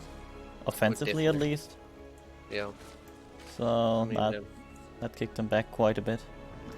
yeah. J Priest is going to drop a third base, and I actually wouldn't mind if he went double expanded behind this, because the Protoss is obviously feeling a little bit confident, and unless he's going to spend all his lava on Hydralisks right now, he spends it on drones. It's going to drone up a little bit here. If he had double expanded, I wouldn't have minded that.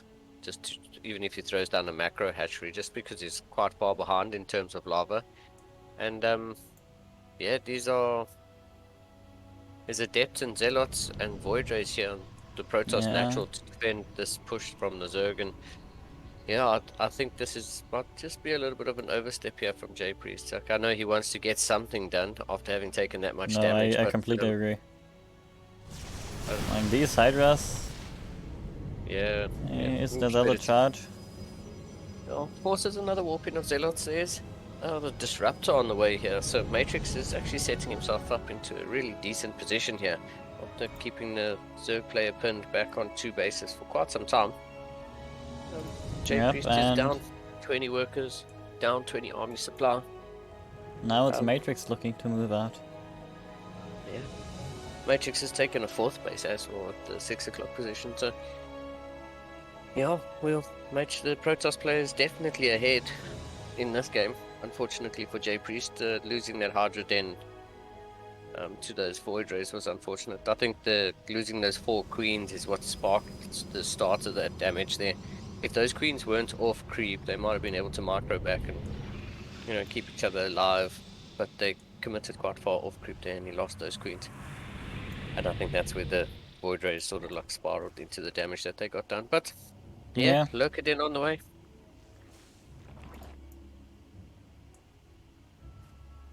Also, this Hydra muscular range is orpiment? done. Hydra speeds Yeah. is now on the way, so Hydra's getting better. Getting better.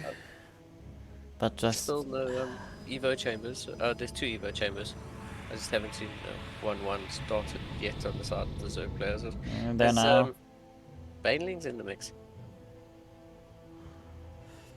Well, they're non-speed banelings, and there are some Archons, they're not at the front yet. That's Protoss army, if it moves up here, could take down a base, but didn't scout it yet. The observer might be able to see it actually. Yeah, If the he decides to go in observer's here. So there's very conveniently the wall being opened. Ooh, Big that's disruptor serious. shot. Yeah, serious purification over there. And there's another disruptor here that's gonna start to push these Hydras back, and Bailing Priest speed is gonna still have not to finished. sacrifice. Yeah, he's gonna have to sacrifice this. There's 8 lurkers start walking in, but I think they might be a little bit too late. I like the fact that J Priest has expanded again, so he's, even though he's lost this base, he has taken a base that well, lower that down base. from his natural. Yeah. But you know, we'll see if he is able to stop this Protoss army. You know, Protoss army is literally double his army supply, but lurkers are something to be feared, and lurkers can actually pull a Zerg back into this. So Yeah, but he decides to just go in. yeah, he is Bailing gonna speed actually- now finished. Bailing's killing most of the zealots. Arco's just standing back, but will power through. GG. 1-0 Matrix. Yeah, fortunately there for J Priest took quite a bit of damage there against those, well, from those Void Rays early on. I think losing the Hydra Den actually slows him down so much that Matrix took the opportunity to sit back and yeah, tech up. Sure. Well, good And game early there. game damage really paying off.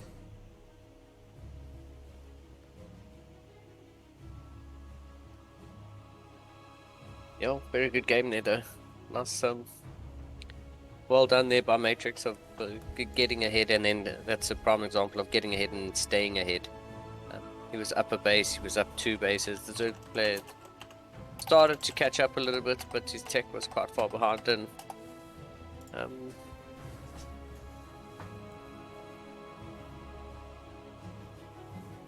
yeah, Alright. GG gets goal. Yeah, second map will be Oxide. One of the players.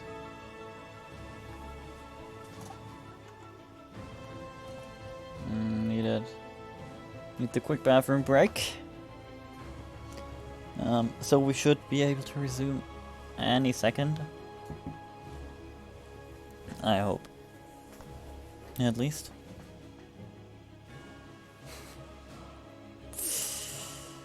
I love the in-game banter Yeah. going on in the chat, which you unfortunately can't see, or fortunately can't see. That depends on. Which side of the fence you're sitting on? Yeah. Ah. But yeah, I mean, that was a good game. Well played there by Matrix. He's higher ranked in this. J Priest is a diamond player as well, but I think Matrix is the more experienced diamond player. Yeah, 4-1-3-5 MMR. J Priest is 3-3, so they're on the Yeah. opposite ends of the diamond rank. But We're good to go now. Players came back. Countdown is going. So,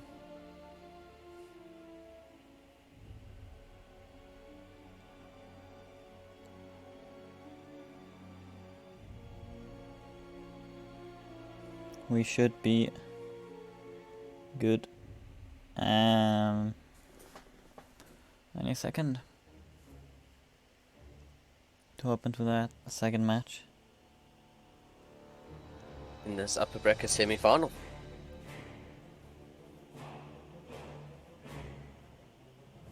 Alright. Game has loaded. Players are in. So let's go in as well.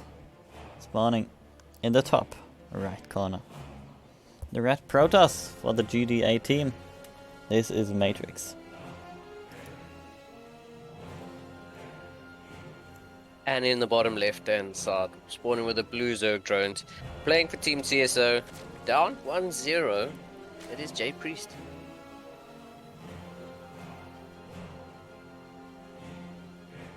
I mean, let's not forget how that game started.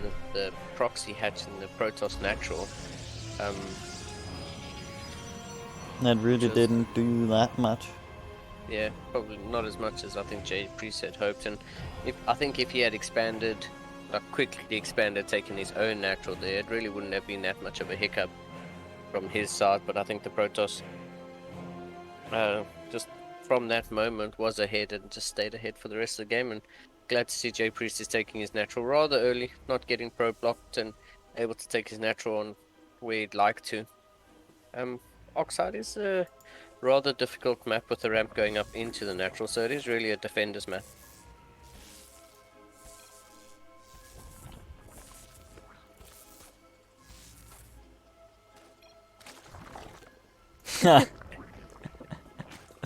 These players know each other. They've played with each other before.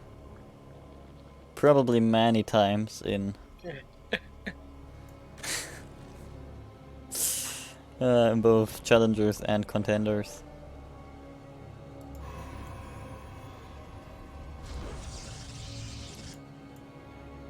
Yeah, all quite funny. Let's see how this game goes though. A spawning pool about to finish up here as everything looks rather standard.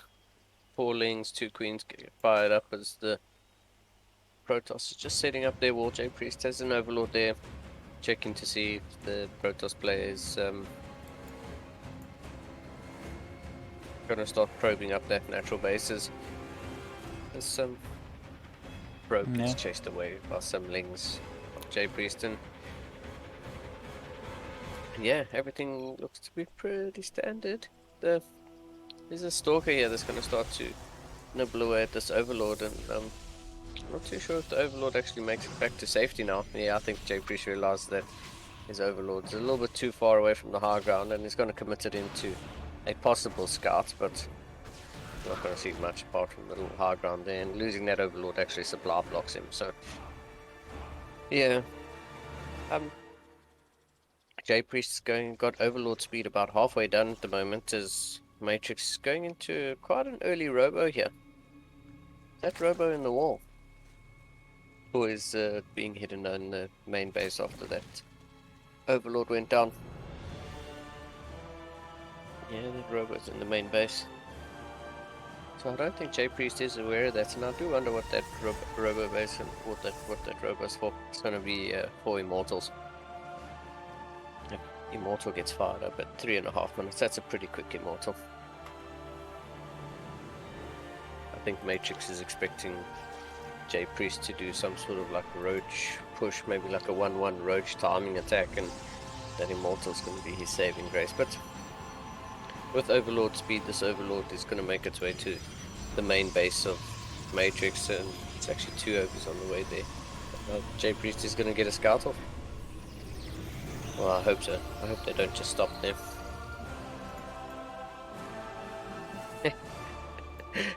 Well, as I say that, they stopped there. But yeah, Jay Priest gets the overlord speed, and which is rather well known for in CSO. And there we go, that over's going to make its way in, and he's going to get a good scout. 4.5 minutes in, and he's going to see 3 extra gates and 1 immortal sitting outside that robo bay. If he stays a little bit longer, he'll see the 2nd immortal pop out. You can see something's building there as 2 sentries get walked in. And Sentry Stalker Immortal seems to be the composition that Matrix is looking for. yeah, This also we're going Stalker's, the Stalker's going to start to gates. nibble away at that Ovi, and that Ovi is actually going to be able to see the 2nd Immortal pop. And Jay Priest has still got roaches on the way. I think Mass Ling will probably be better against this, but he's up to 3 bases, and both players are pretty even on workers. The whole army of Matrix is here. Just giving Jay Priest some words in the corner there, as nothing could actually reach the Overlord. Yeah. But yeah, Jay Priest is going to fire up a lair, and there's not too much going on. First Evo chamber starts in the wall of the natural. I presume it's in the wall of the natural. I know those are Ovies. In the main bases, oh, there are some Ravagers. Warp Prism's almost done here on the side of Matrix, and I think as soon as that Warp Prism's done, Matrix is going to pull the trigger. Yeah, and this is... starting to move out now. +1 attack is on the way for J Priest. This Overlord's actually going to catch the move out here of Matrix, so that's rather fortunate. And J Priest does see the Warp Prism on the way, so he fires up some more roaches. But I don't know if I would have preferred some Zerglings instead of the roaches. With 3 Immortals, they're absolutely just going to mow through all the roaches. And Yeah, he needs to probably at least get Ravagers. you know, change those roaches into Ravagers. Yeah, and, there he does. But now we'll it's see. an I mean, army there's that might actually 4 be able to sentries. fight this. Oh, there's 4 sentries in the army here, so 6. 6 sentries. So there'll be a lot of these queens are here. And Fighting in the Ravagers. choke.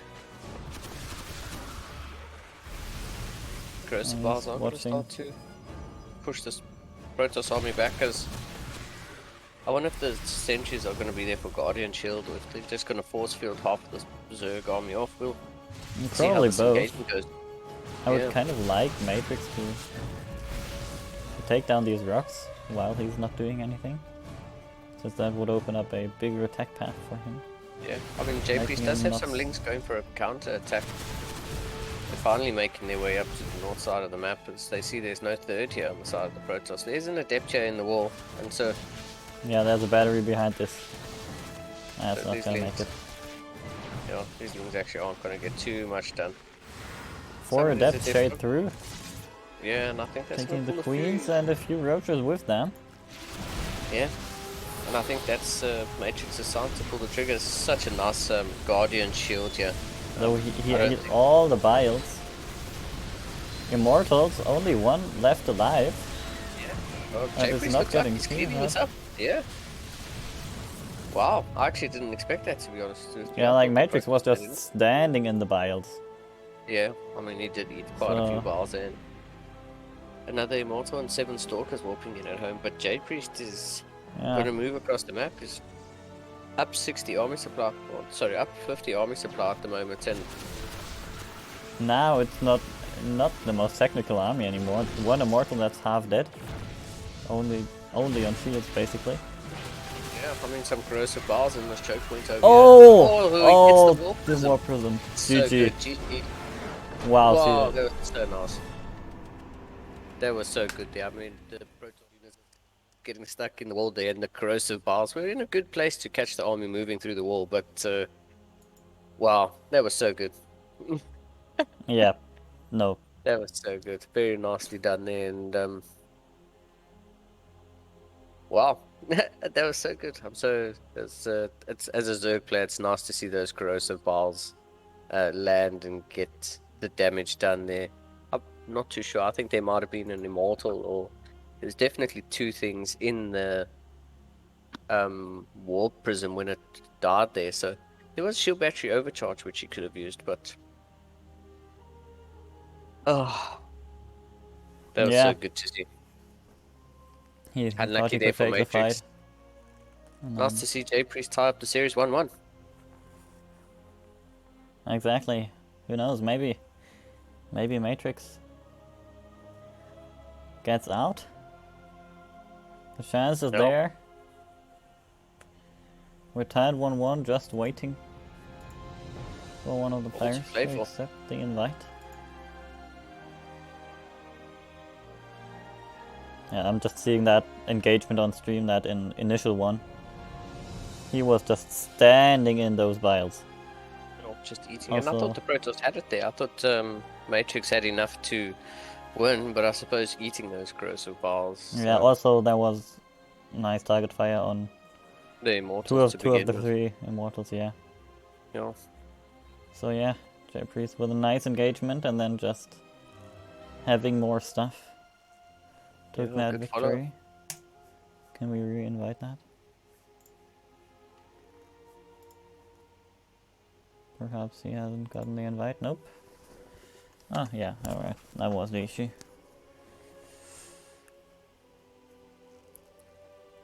StarCraft lobbies being the best once StarCraft. again. StarCraft lobbies. Ah, Oh, that was such a good game. Such a good game. Such good biles from J Priest.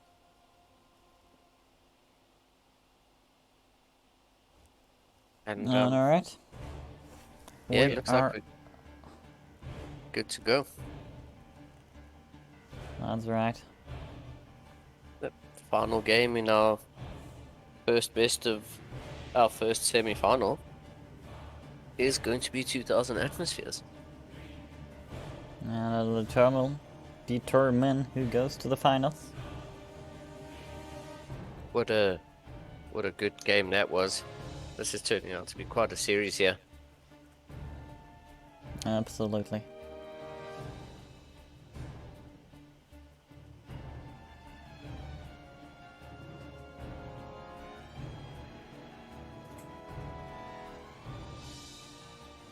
Alright.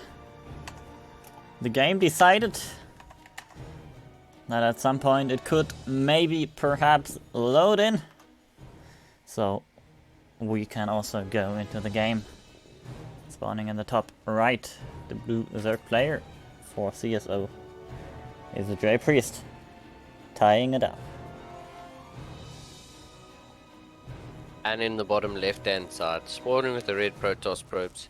Playing for Team GDA, it is Matrix.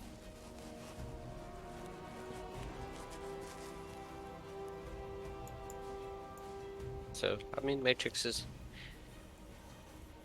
just going to get this, Fast probe, yeah, gets the block. gets the block and, J Priest not even gonna try. Well, he's gonna try.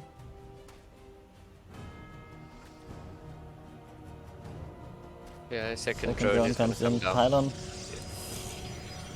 Pylon block, and that's a little bit unfortunate there. J Priest really wanting to take that natural, and his hatchery is going to be quite delayed now. So Yeah, Matrix probably gonna cancel the that pylon. pylon. There we go. Yeah.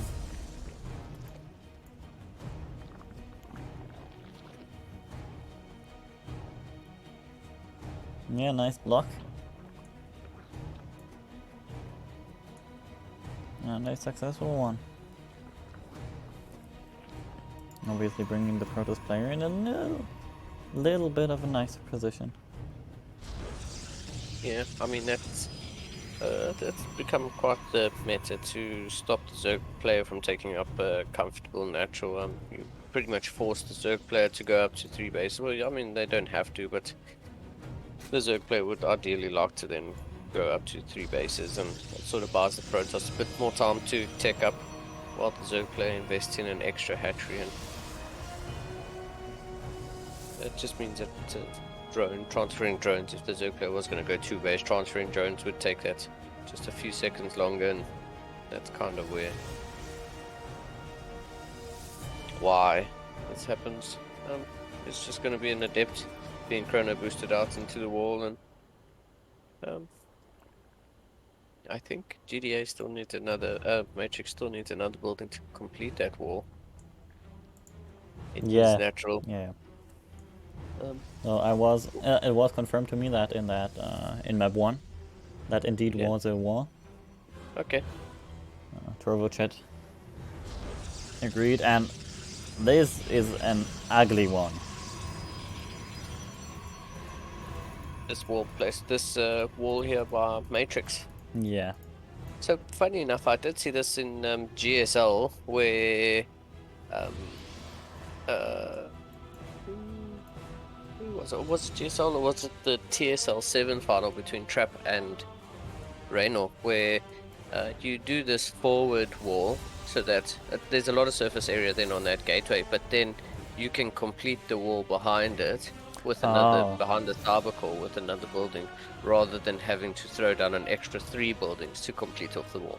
So if the Zerg player does go for an attack, I mean it's only a 1 structure to complete the wall again behind the Cyber core. I don't know if that's the logic behind it, but I did see it. I'm actually pretty certain it was the Trap vs Raynor TSL 7 final.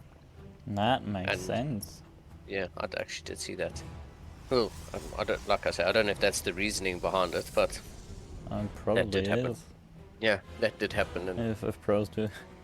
it's a lot of surface area to have in one gateway, so if the Zerg player does move across the map, it's kind of a dead structure. You see the Overlord speed there on the side of J Priest. He's Still loses pretty that one diligent. Overlord to the Void Ray. quite diligent with his scouting. And this Void Ray is going to go hunting for another Overlord. And is he? No, the Void Ray turns away just in time for that Overlord to sneak past. So it looks like J Priest is going to get a good scout off of the Robo that's building up, and it's going to be another Void Ray out of that Stargators. Matrix is going to go for an early third base. Third before J Priest gets his third down, and I actually don't mind this on the side of the Protoss. The Void Ray is now across the map. We have to add that the Zerg player at this point should have a third base. Yeah, he really should. His third base is quite lacking, and Well, unless he's going for that two base. Might or probably will be an all-in. Yeah, I mean Roach Speed has just started now. 4 more Overlords, so I don't know what J Priest is looking to build out. He's quite supply blocked, and that's why he's fired up 4 Overlords. Yeah, I mean Roaches also take up a bit of supply, so if you're gonna all in on them. Oh, I wonder if he's gonna make Dropper Lords and then just go for a German taxi. There we go. Yep. Dropper Lords it is. Nice. I mean, these queens are rather out of position, so these Void Rays are gonna meet up just outside the main base of J Priest, and yeah, there's one no spore. there's no anti-air there on the side of the Zerg player. So, 4 queens get loaded up as these Void Rays start going into the main base. And are these Overlords going to turn around, or is this... Yeah, these Voids are just going to start chipping away at this. Yeah, the Overlords don't care, he's all in. Yeah, J Priest is going to all in this, and 9 drones going down so far. The Voids are... I think the Voids are wondering, wait a second, why is nothing attacking me? Yeah, and now gonna go back. Whereas I think the Voids probably would have done well to just destroy that base entirely. To be honest with you, in a base race scenario. The first queen is going to go down. No transfuse on that. I think... Yeah, unfortunately for J Priest. Oh, some corrosive vials do land, and... Yeah, but they land on the Zerglings. Yeah, these queens aren't targeting the Voids either, so... Yep, now the Voids have free reign. Yeah, unfortunately J Priest just not doing some good target firing there, and yeah, losing those queens quite early on in the fight with this German taxi, and it takes out most of the production here, but... Actually lands some sweet biles in the end, but he's now down so hard on workers. Picks up another Void Ray there, but Matrix is up 3 bases. J Priest has half the workers at the moment, and he's just lost all his queens.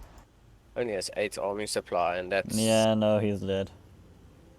That's rather unfortunate there. It was a good idea. It was a really, really good idea, but he's currently sitting on 12 lava that he just can't spend his money on. And these Voids are just going to commit across the map. J Priest is taking a 3rd base on the back of that failed attack. And, these 3 Voids, even though they're damaged from those corrosive vials, well, 3 queens are here, and these 3 queens can probably take out the Voids, but a couple of Overlords getting taken out here, and J Priest is just not in a good position. Let's face it, he's rather dead. Even though 1 Void now falls. Yeah, I mean the production tab pretty much says it all. There we go, 9 drones get fired up. J Priest realizes he's got to start to saturate here if he's got any hope of being in this game, but I mean 9 drones is still going to take him up to half the worker supply of his opponent. As who's now taking his 4th base. Fleet Beacon gets added on. Yeah, Matrix is gonna go for that when you're ahead, stay ahead position, and I think J Priest is down almost half the supply at the moment, half the worker supply exactly, and he's just in a unfortunate situation. I do think the Zerg has the ability to bounce back if it takes some favorable fights, and if this was going to be a ground-based army, some lurkers could actually swing the tide. But Matrix is going +1 air weapons. There's 3 Void Rays in production. Matrix is, like you said, taking a 4th base, starting a little Sim City there with 4 cannons and 2 shield batteries, and just trying to set up for a good game. So he definitely doesn't want to throw the game. This is the semi-finals. The winner of this goes into the finals. So yeah, 5 boys gonna make their way across the map.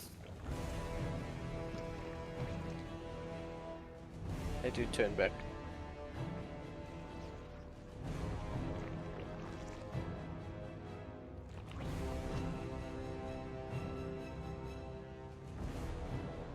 You know, I mean, J Priest still 10 more drones on the way. He does fire up some Hydras, and there's some groove spawns for the Hydralisk range. This ball crawler is actually going to start to pick away at one of these voids. Yeah, now in a second. Yeah, and that's ball crawler getting quite a lot of free hits there. Their carriers are behind this, so... And +2 air weapons pretty much as soon as +1 finishes, so... Yeah, Hydras and Queens gonna come up here into the main base and chase these voids away. So, J Priest is, I think, doing the right thing by going into Hydras, but Carrier he's Disruptor still so much down. Yeah, he is still quite far behind, even though he's caught up in the workers. I mean, he's done a really good job. He's only 20 workers down at the moment, so... And army supply is 20 army supply behind her. Yes, this is going to be a mostly Skytoss army, but if J Priest throws in a couple of infestors, it is 3 base Zerg against 4 base Protoss, so he's still not in a good position. But a couple of infestors to bungle these carriers and absolutely, start slowing the Protoss mobility down. I think the Hydras, if it's just Hydras and Queens, they could actually melt through the army. I don't know, does he have any rotors? Or Ravagers? No, he's building no one Ravagers, Ravager, but... as I say that, he makes a Ravager. Yeah, he also has like a couple of rotors. Now he builds a Spire. Yeah. Probably has just realized what his opponent is up to. I mean, Because Hydra's not really the solution against carriers. He's also doesn't have any upgrades for them, so even though +2 air weapons for the Protoss is finished, well, he's got +1 ranged attack, +2 he fires up right now, +2 air weapons for the Protoss was being chrono boosted, so these carriers are +2 carriers with 8 forward J's as well, so the Protoss in a pretty good position, and he's going to start the shield upgrades, which is not something you see very often. They just normally go like armor before shields, but I suppose Matrix is looking to give it bonus to all his units and not just specific armor units of either ground or air. Yeah, Fire finishing up any second. But I'm not sure that's in time. Where's the army? The carrier's still chilling behind? No, I think those are 3 extra there carriers. Yeah. It's quite a formidable army. They took longer. Yeah, Matrix going up to 5 bases, Protoss going up to 5 bases with the Zergs taking their 4th. So, couple changelings does keep tabs on this army movement out of Matrix, so J Priest is going to reposition a couple spores, and we'll see if Disruptor shot misses everything. More disruptor shots take out a big chunk of the ground army. Yeah, and Queens and Hydras fighting these interceptors, and that's not really what you want to be fighting right now. Yeah, Corruptors. Unfortunately, Void Ray Overcharge is very good against Corruptors. Yeah, more and on the production. But GG gets called. The Skytoss Golden Armada. Golden Armada. Unfortunately, there for J Priest, he gets knocked out in semi-finals, and yeah, we'll play in our bronze match. But before that, we obviously have our second semi-finals. I think we're gonna throw it into a short break before that. We're gonna make sure that all the players are there. And then we will be right back. See ya with not see ya.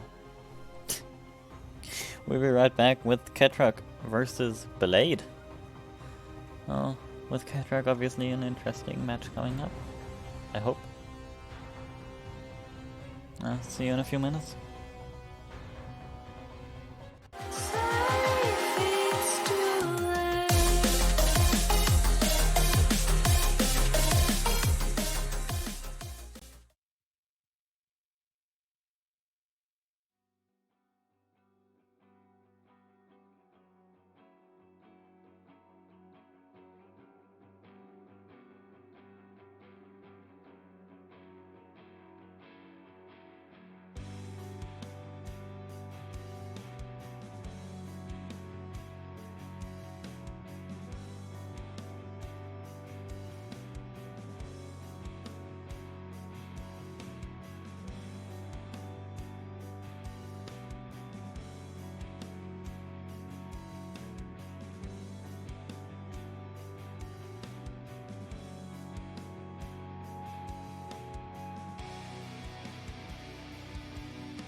Alright. And welcome back to the second semi-finals of this CSO Contender. We've just seen Matrix beat J Priest in a 2-1.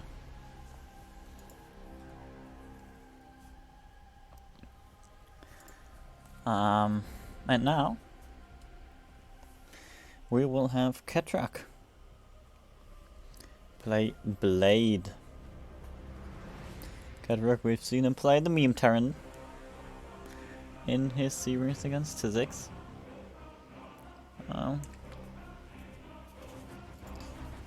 So I'm excited for which meme builds he's gonna pull out. I would be disappointed if it's just Hellbat. Raven. It's again, yeah. I doubt it. Yeah. I think Blade's he's a very good Protoss player. I've seen quite a bit of Blade's games, so he's quite good. And yeah, I mean, these players look like they're ready to kick it off. Alright, alright.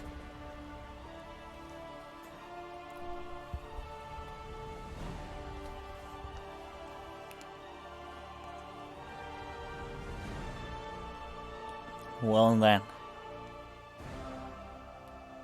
What don't Terrans play against Protoss?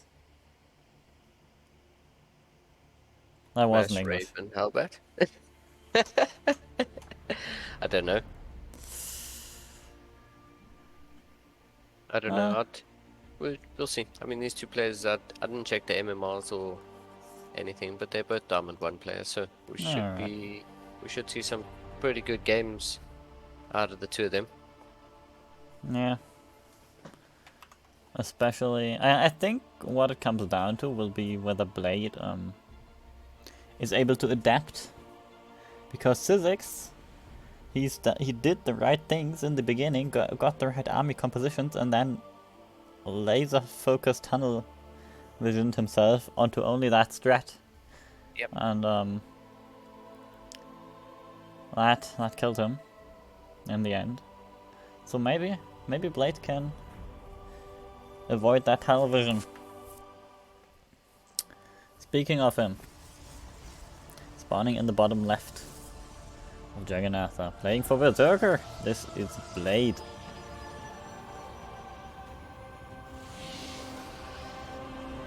And in the top right hand corner, spawning with the red Terran SCVs. The barcode player that we know is Ketrock. It is. Well, Ketrock.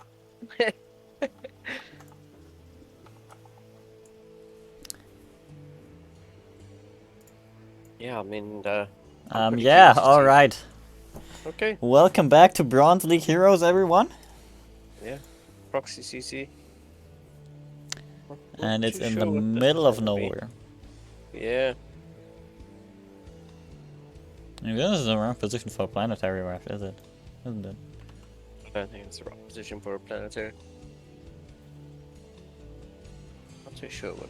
What would you build there? Yeah, I have no idea. I mean, that's a good position for like a double proxy reactor or something, but Blade's gonna see that there's no. Yeah, CC meanwhile, here.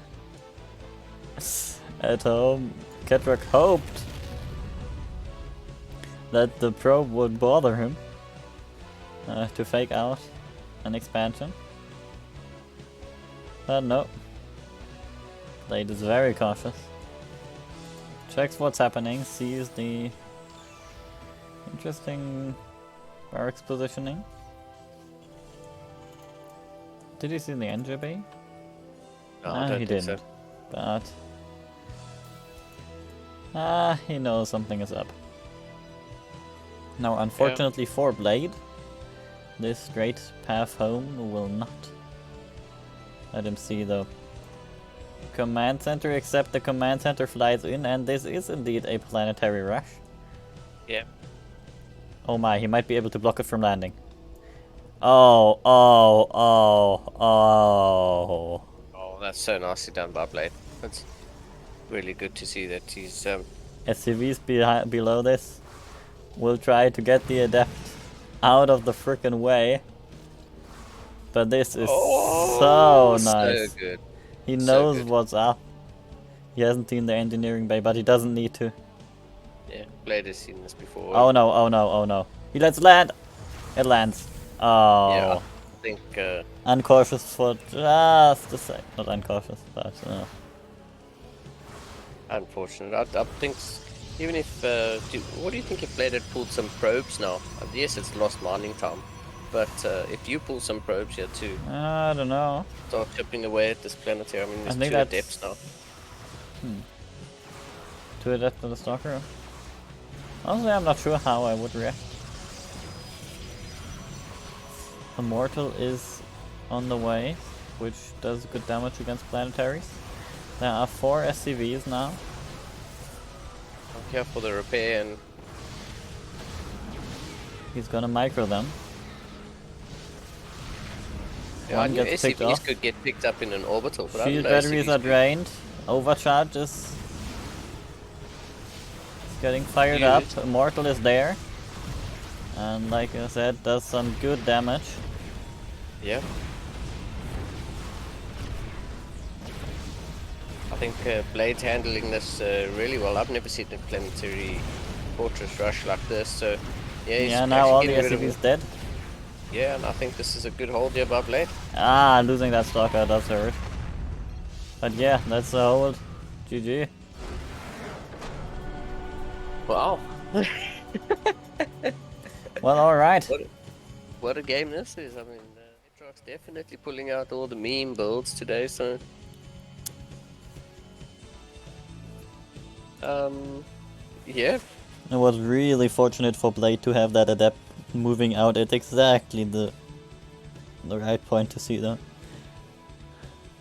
The CC flying in and preventing it from landing for so long, which gave his robot time to finish, Immortal time to build, himself time to not die.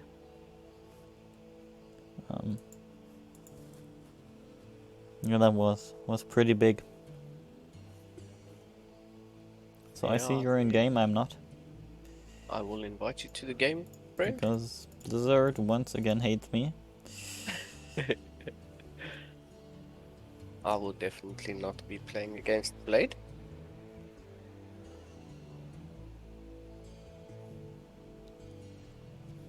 The question is, what's Ketra gonna do? Try the same strat again? Or do you think he has more stuff up his sleeve? After what I've seen today, I do expect another meme build. I mean, it was quite a nice plan there. I've never seen a planetary fortress rush where the SCVs get pulled for the repair. I didn't know SCVs could go into a planetary. I know they could go into an orbital, but I didn't know they could go into a planetary. So Yeah, they do. yeah, I mean that was nicely done. Do Good good micro there by Blade, and the shield battery overcharge, keeping a couple of those units alive. Quite a good hold, like you said. Fortunate that the adept was there to block the CC from landing, which bought him enough time to get a couple more units out. Yeah, and some good micro to get rid of the two SCVs that were trying to distract the adept. Yep. And this sends us into the second map. With... Which, oh my lord, I haven't realized. It's Blackburn. Down, down, down.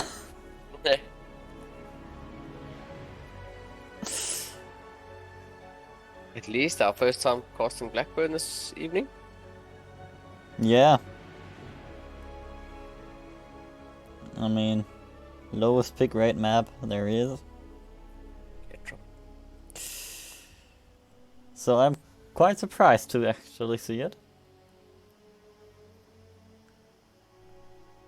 But then I think I talked about it with Tava like 2 or 3 weeks ago.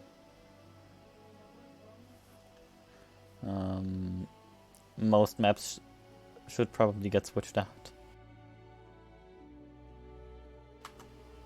Since, when was I? Such a low pick rate. Yeah, like, some maps are old, which is why they should get removed. Even though they're good, like, say, Lightshade. Yeah.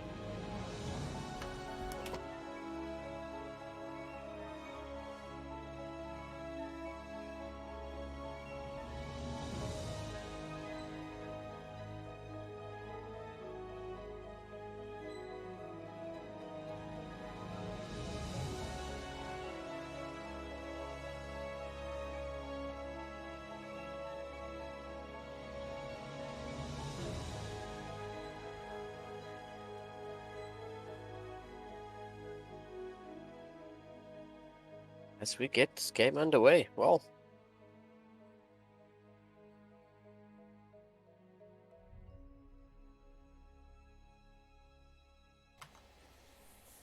Yeah, I realize I kind of accidentally muted myself.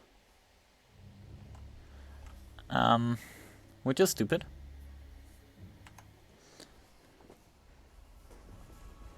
And you probably didn't hear what I said.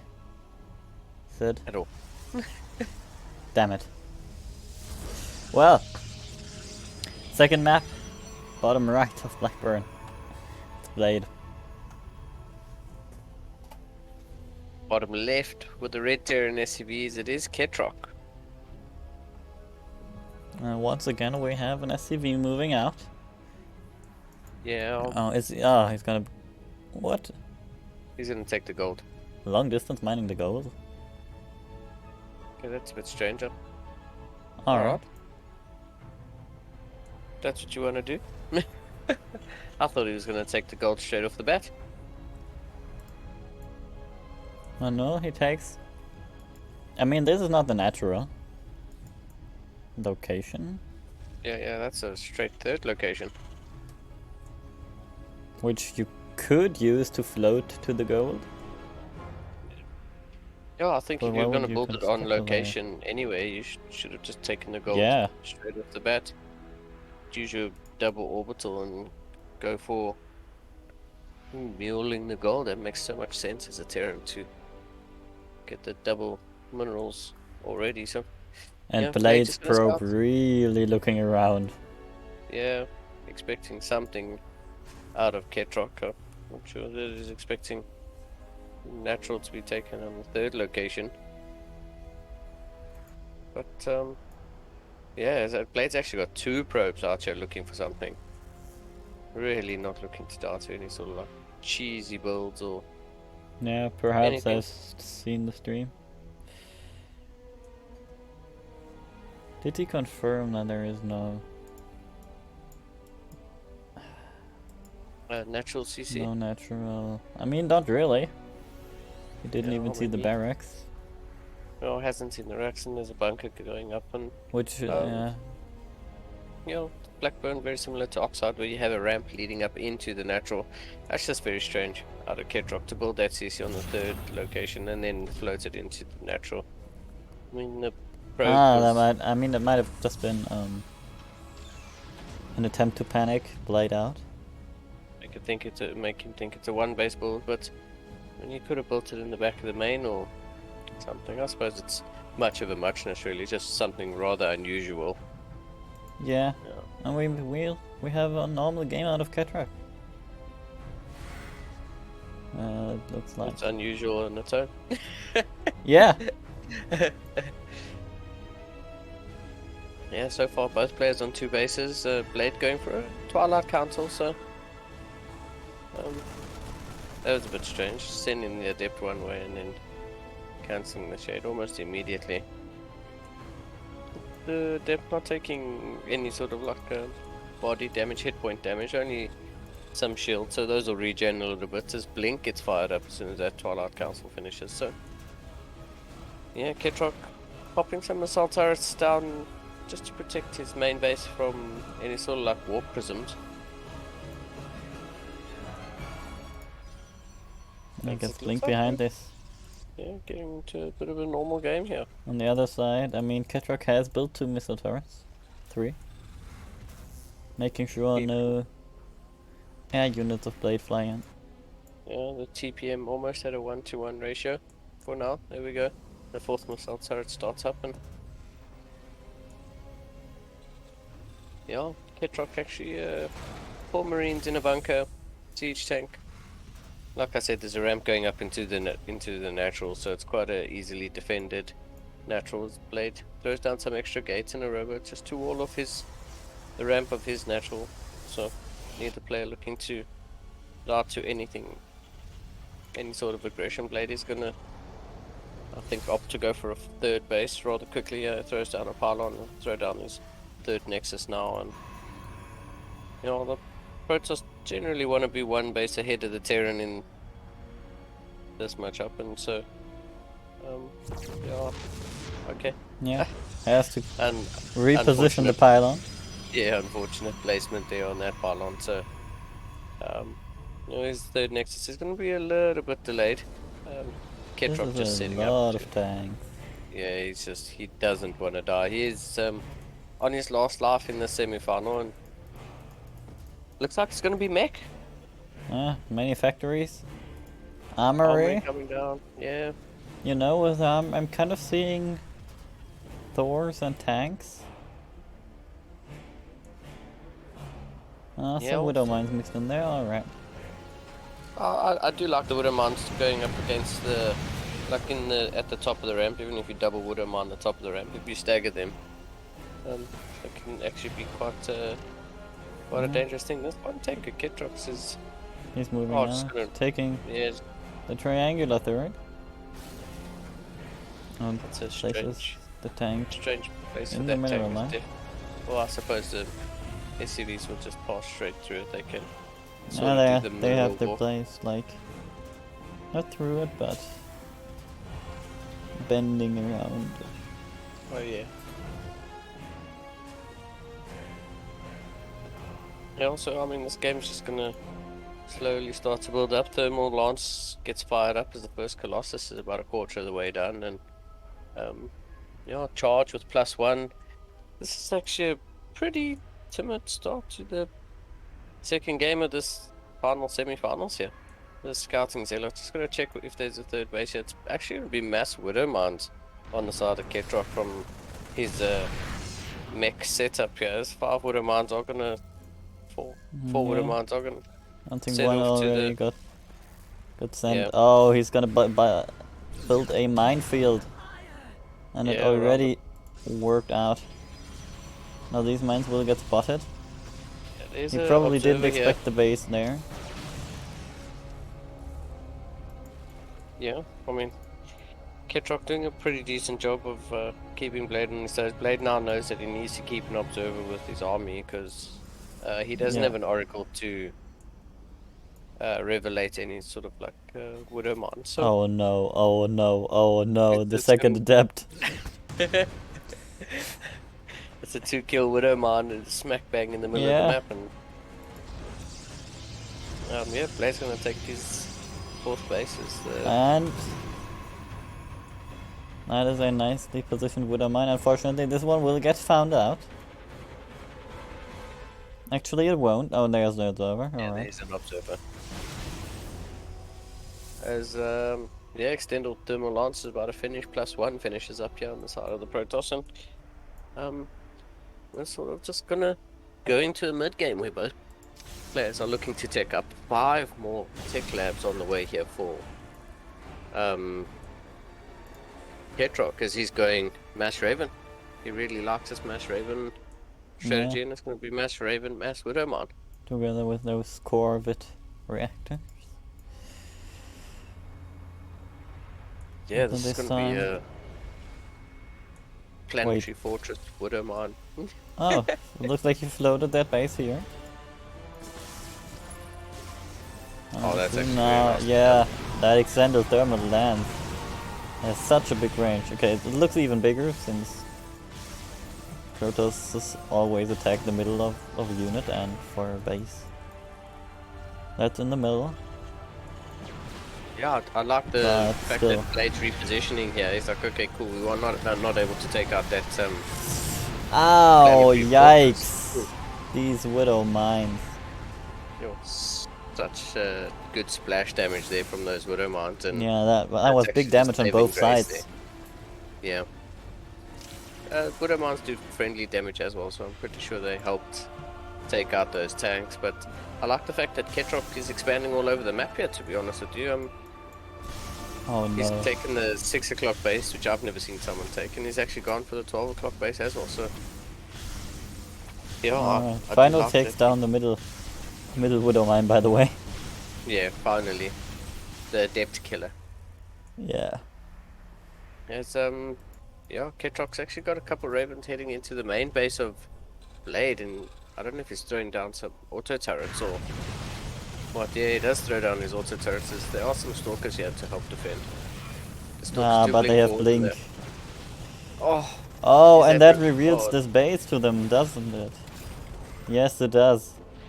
there's a planetary here, though. Of course, there's a planetary. of Well, course, it's a that's- planetary from Ketrock. So, This information is so valuable to wow, Blade. that He's just extended gonna thermal lance is Yeah. actually ridiculous.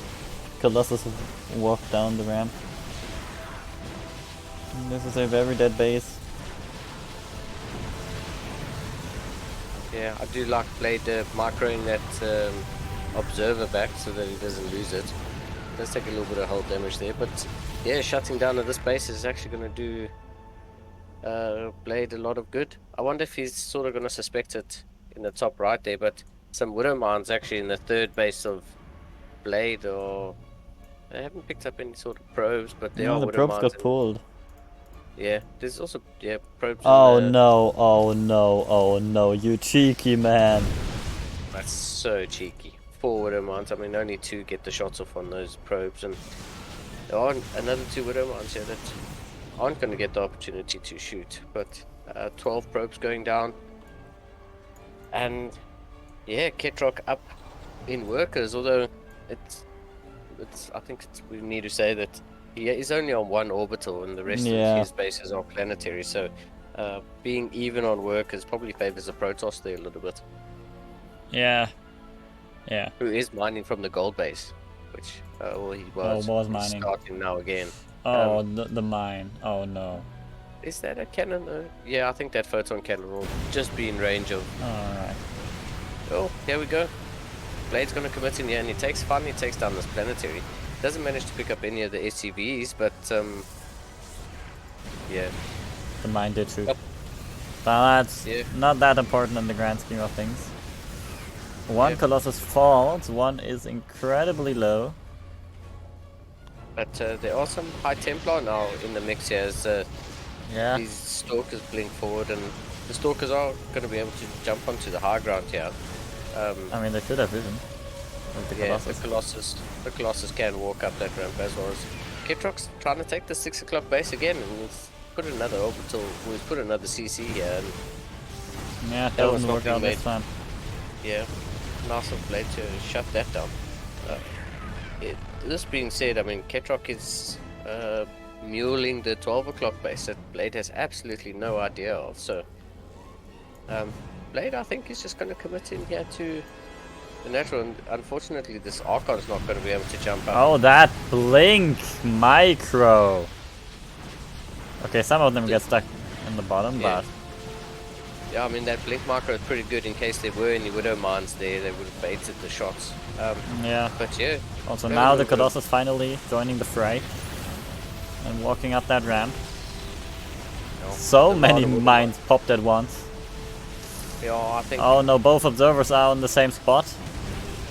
Oh no, That's so unfortunate there for Blade. he doesn't have He's- vision. Yeah, I mean, if I'm Blade not sure he actually moves to realized. the bottom part of this main base, what he'll do is he'll actually get that armory, and what that armory does is it makes the Widow Mines. Alright, yeah, the armory's there in the bottom left. So, yeah, if Blade just continues, I see he doesn't want to overextend because he knows that Ketrock's got mass Widow Mines here. So, another observer's been chrono boosted out, but Alright, one observer arrived and is out of range for all Widow Mines.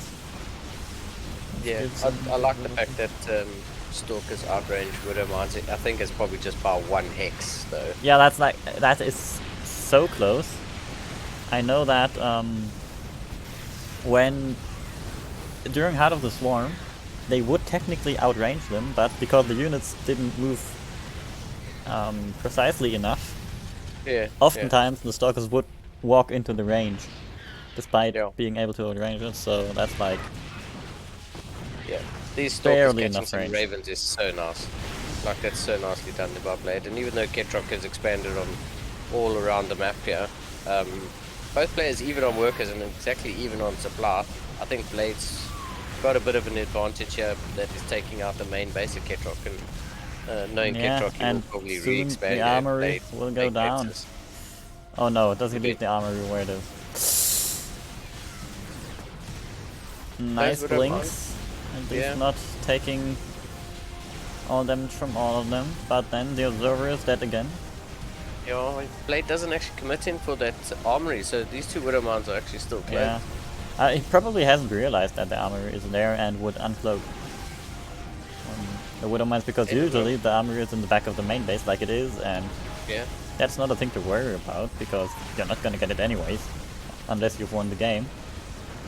In this case, oh, one mine Widow playing Mine once gets a again. shot off, but yeah, I think Blade's in a pretty good position, yeah, even though there's a couple of Ravens. Both players even on supply again, which I think is quite Oh, crazy. no. Blade just committing forward, and Oh no. Blade Alright. just going to carry on going and carry on Yeah. taking out these He bases. just goes into the Widow Yeah. Mines and eats the damn shots.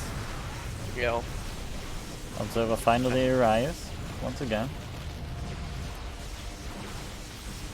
yeah, Blade in a pretty good position.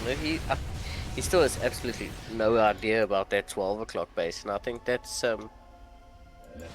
Ketrock's saving grace here is still these Ravens dropping these auto turrets, but that's probably not going to save this base as the damage output is just too much for these SCVs to repair.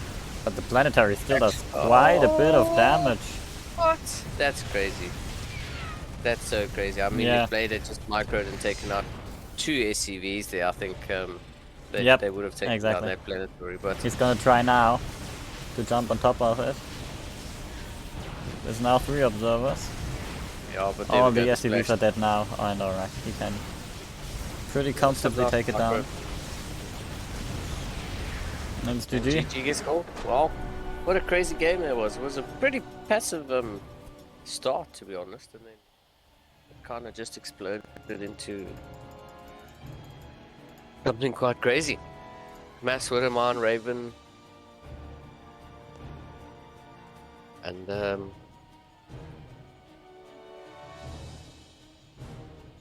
gonna be it for our second semi-final. Our final. Yeah, next up will be the grand finals between Matrix and Blade. And I've checked the history, of course I did, and this exact final happened before. In the was the outcome? second contender. Back then, Matrix won. So, it's gonna try to turn that around. The third place match will be played off stream, but like I said, we'll have the grand finals right after the short break. Don't go away.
Okay, best of 5. Yeah, let's continue. Welcome back. Welcome back, everyone. It's the grand finals, best of 5, like that said. And we're having our first maps getting done. Romanticide will be played first.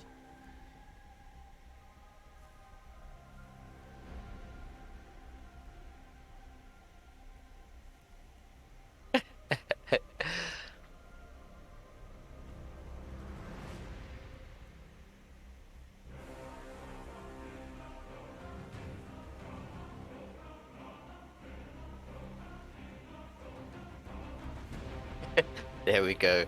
One of the players trying to give the casters choice to the third map, and the other All player right. says, no. That's my pick. Alright, all maps were chosen by the Players. by the players, yeah. I mean, Casta's pick would be Golden Ball. Yeah. I don't Which care is- if it's in the tournament map pool. Yeah. I was about to say, the map that never gets picked.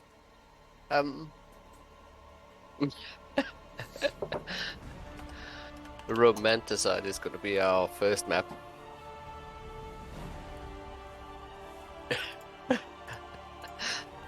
As we come to the finals of the CSO Contender number 6. If you haven't already, please give us a follow. To get notified for when we go live again. And if you also haven't already, you can contribute to the total prize pool on Matcherino. Not too sure what the in-chat exclamation is. Either exclamation mark P or exclamation mark B. It points to the same side. There we go. Now that we're on Yeah. never mind, exclamation mark P gives the wrong link. Exclamation mark B does nothing. So the bot is either broken or we forgot to to configure it for the dice tournament. Well, yeah. I'm gonna post the link in the chat for those interested. Follow the link at the top right of the page. It should have a yellow button that says contribute. You can contribute to the overall prize pool of the tournament for free at no cost to yourselves. You click on contribute and you click to underneath contribute is a claim code, a little claim code button.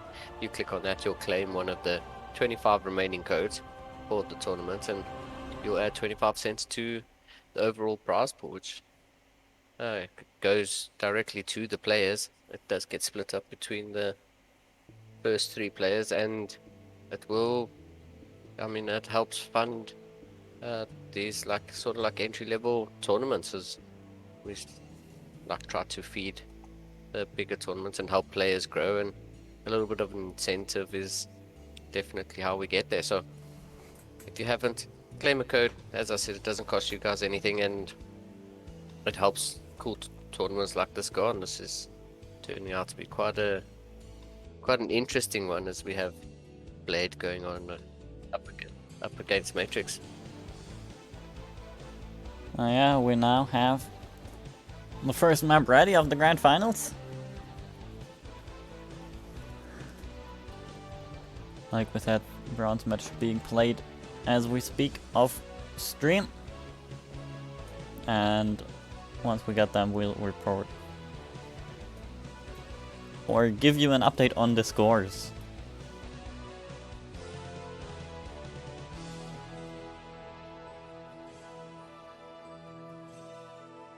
And we get a PvP for the final. What a match. This is going to be fun. PvP Yeah. is always fun, man. I mean, they used to be a lot more chaotic. As a caster, you kind of miss it. As a player, you probably don't, but was fun. Most definitely. So let's get into this first. Protoss versus Protoss in the top left. The blue player. This is Berserker's Blade.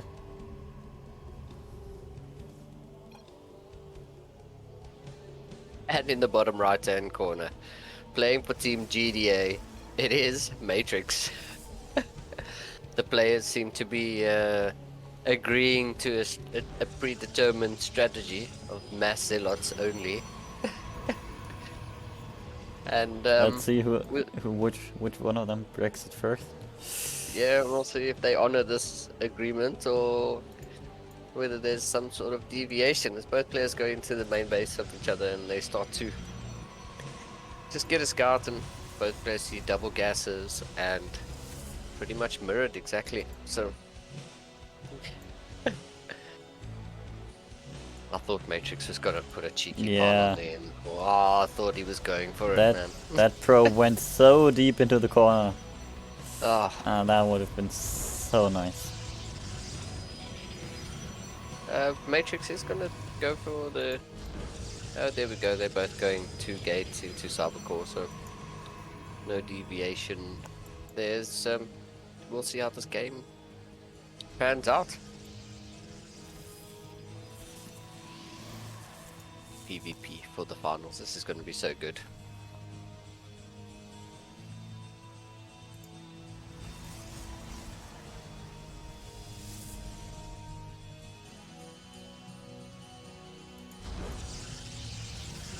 Yeah, Matrix is going to go for the pylon block on the natural, so Blade So still yes, just Blade's gonna scouting go around. for the revenge block. I mean, that would be the only adequate reaction. Yeah, there we go. And there we go. Very good. As I would have been very disappointed. yeah, and I'm not surprised to see Matrix let the pylon finish and go for a cyber core block as well. So Oh yeah, no. I'm really not surprised to see that at all.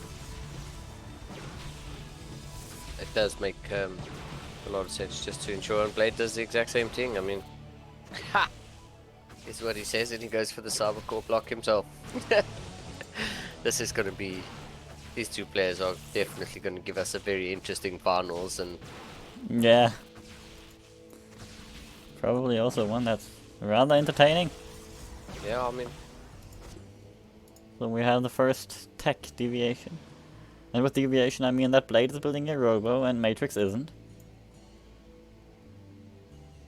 yeah, pretty much the only thing here. Although Matrix is hiding some pylons at the top of the map, the 12 o'clock position. I do wonder if this is going to be a Stargate. Is it going to be a Stargate? The position is probably Star. No! Oh, it's Twilight, a alright. proxy Twilight. Was Blade still taking down the Cybercore? There we go. The Cybercore goes down and both players Oh, that took. within a second of each other take their natural base, their natural expansion. So, yeah, Blade putting down a shield battery at the ramp of his natural, so being a little bit more defensive. Does did Matrix see the robo? No, he didn't. So Matrix has no idea that there's a robo on the side of Blade, and Blade has no idea that there's a Twilight on the side of Matrix. So yeah, let's see, and it's going to be a Dark Shrine. Yeah. Of Super course it is. But I like the No. fact that Blade has a robo out, and you know, he's now got a sentry. There's gonna be a And that mortal robo sentry. can Produce the- chrono out an observer if it comes down to it. Yeah. Ha! One stalker down. Players trash talking each other. Yeah. Matrix with the feel bad face. Blade still no idea that there's Dark Shrine here, but yeah, the observer's almost done, and yeah, Blade pretty diligent, being safe. Yeah, though that is the observer of Matrix, by the way. Oh wait, was that the observer? of Wait, Matrix? no, that can't be it. He doesn't have a robo. Yeah, yeah. Am I it's stupid? definitely Blade. Yeah, and the observer's here at the natural, so Alright, No, alright. Yeah. Blade pretty safe, and My brain stopped working for a second there. yeah, I like the fact that Oh no. yeah, he did really Even the good there. force field. He didn't move his units there, so they didn't start attacking immediately. Blade sort of surrounded the stalkers there and manages to take all of them out. There's 2 adepts are now. I'm gonna try shade in, and these adepts are gonna see the main army of DT question mark? He has a feeling. He has a Yeah, feeling, and God, yes, here they come. Yeah, these In the DTs are top. gonna start. Yeah, Still busy. start Now where has swiping the away. observer gone? Oh, the Alright, observer it was just actually flew to the top. yeah with the army. These And DTs actually 9? get 9. Yeah. That is substantial damage. Yeah, that's actually pretty good. I think it was the Dips also had something to do with that in the main base. So Dips pulled the Yeah, army that was very out of cleverly done. position. And there's another DT on the way, although the observer should still be positioned at the front. Yeah, observer's Yeah. positioned at the front. This DT is not going to last very long. Bang. Need this other one. Oh, And the other one Yeah. will get chased down. Together with the stalker. Nope, doesn't commit. Doesn't yeah. commit to it. Alright, Blink is fair. only a quarter of the way done now. I think if Blade had Blink, he probably would have blinked on those DTs. Yeah, And we'll take a third base. yeah. At, again, seconds. Yeah, seconds away from each other. Blade's a little bit behind in terms of minerals, but I actually wouldn't mind if, there we go, that's I was about to say, Blade sends out a hallucinated Phoenix just to get a scout of what his opponent's actually doing. He does have the extra sentries back home, like he's got, I think, 4 sentries. He's got 3 sentries at the moment, so he can use his hallucinations to actually scout around, and I'd like to see one scout the top side of the map so that he could actually, you know, get the kill off of, well, scout the tech and get the kill. Ooh. Yeah, that was another DT. Yeah, and I mean, that at DT this actually point, you delays. should get a feeling from where they're coming. Yeah, I mean Maybe check. the Nexus of Blade is actually quite delayed. We were saying it was going to be pretty much within seconds of each other, but the third Nexus of Matrix is actually going to finish up, and Blades is only a quarter of the way done Yes. now. So Blade a little bit behind there, and he fires up his Yes. own Templar archives, even though Let's the see what upgrades these are- armies do in raw power. Blink, Yeah. very good upgrade. Charge as well, though. yeah, some good micro there from Blade. Blink Oh, micros. he's just gonna recall and Lord. Quite a few. Yikes. Yeah, he's correct. Matrix, that is, he's correct. A man true to his words. Yeah, I mean, Matrix is adding on his own robo now, as Blade still only has 1 immortal with his army. I would have liked to have seen him make more immortals with this. Yeah, now, this should oh be a my, cancelled Nexus. this base Yeah. has to get cancelled. Yeah, The Mad Zealot's dead, actually. coming to fruition, yeah. Yeah, Matrix taking a 10 worker advantage here at the 9-minute mark, and severely delaying this third base here from Blade. Is yeah, Blade's still not doing too much with his sentry energy. His sentries are actually full of energy at the moment, so he's not scouting with those hallucinated phoenixes at all. And I feel like Matrix is actually in a position to take a 4th base. Obviously, you don't want to overcommit to something like that, but I think he should know that he has Blade stuck at home, and taking a 4th base and you take an opportunity to probe up would actually do so well. What is this upgrade on the side here for Matrix? Oh, that's +2 armor Yep. on the side of Matrix, whereas Blade is going for a faster +2 ground weapons, just barely. He doesn't have any sort of armor upgrades, and that's actually going to make such a big difference on the side of when the engagement actually comes. Oh yeah, now That's he it. does get the heads up. Doesn't want to fly into observer range, maybe, because the observer might get killed. Nope. No, well, that Archon's actually on move command, so even though the observer Blade is They're revealed all on move command, just ignoring that pylon, or straight up denying its existence. yeah, I mean, it looks like this engagement's going to happen, or maybe not. Matrix is And gonna at this take a point, little bit. Matrix's upgrades will be better in a few seconds if he doesn't catch the anti-timing. Yeah, I think And His army looks quite strong as well. I don't want to say it's better.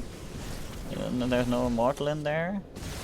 Yeah, Blade finally gonna bind these structures and actually take them out. There goes the Twilight, there goes the Dark Shrine, but... well, Meanwhile, Yep. A Zealot Blade might warping have in to the... recall. I'm not sure Zealot warp.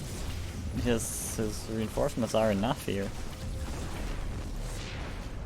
Oh, he loses the Forge and those gates get depowered, but Yeah, and he gets supply blocked quite heavily. No pylon even started. yeah, that was really nicely done there by Matrix. And on the back of this, Matrix has taken his 4th base. He's beginning to saturate that. And yeah, Matrix is in a pretty good position with Blade having to throw down 4 pylons. Blade looks like he's poised to take a 4th base as Matrix moves out here, and These zealots yeah, will be able to force the cancel. oh, is Blade actually gonna? Yeah, he should cancel. Oh that. no! Oh no! Oh no! Oh! No. Is that gonna get the kill? Oh my goodness, that was His so zealot close to doesn't dying. do enough That damage. was so close to dying. I Blade can't knows he needs to- believe one zealot can't take down a base. Yeah, oh, the shields and building health. He probably knew. Yo, that's so crazy though. Blade is gonna go for. Is that extended thermal lance? Yes, it is. And the first Yes, Colossus. and now this is in that base. Yeah, Gets the that's- cancel. At least at least he gets the cancel. And a couple force fields are going to come out and they're going to trap a few zealots. Not enough though, I think, for the force fields that are there.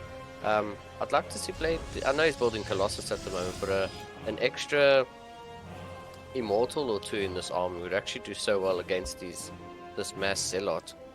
He's still only got the 1 immortal, so there's a Colossus now on the field, and the second one almost about a third of the way done. So Blade is setting up for something else, and he's And caught up he's in workers. So this is turning out to be a very interesting game. These games can either be yep. Though the 5 minutes. upgrades, you know, he's Yes. so far behind. Matrix going double upgrades where he's just singular. Yeah, Blade did lose that forge though. I do remember. Yeah. Matrix taking out the forge, so that's going to slow him down. But yeah, Blade takes out a base, and Matrix is going to do the same. Although Not this will be a forcing the cancel. army to come down. He wants this to will be a try to cancel. keep it. Is it going to be? Yeah. Is it going to be Assuming he wins the fight, he might be able to keep the base. A few zealots have been allocated to tearing at the base. This is a This is a bad choke point. position to fight in Yeah. for Blade.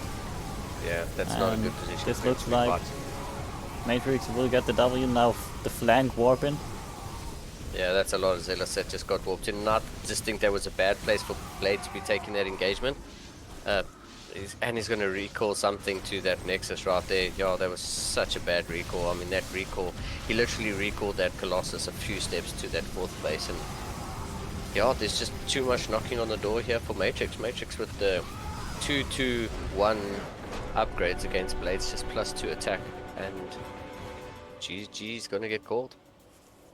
Alright. It was actually, it was a very timid start to the game, and then things just sort of ramped up there.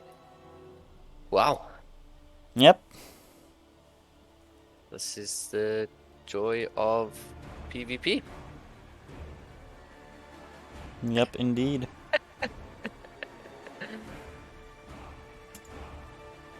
I mean, the chat is Mass Phoenix. Which Also, I Chat don't think- Matrix was like, why you have so low upgrades? Yeah, I mean, And Blade just responds, cause you killed my fort, you prick! In exactly these words. Alright, yeah, gentlemen's Did agreement he- on the next one is Mass Phoenix, no balls. I think you've been kicked. Yeah, I'm still entering. Oh, come on, game. Yeah, I it think just I'll need straight up to. kicked you. I'm gonna re-invite you. Yeah, I'm still on entering lobby. The bug. log out. Give me a second, I'll log back No in. problem. No problem.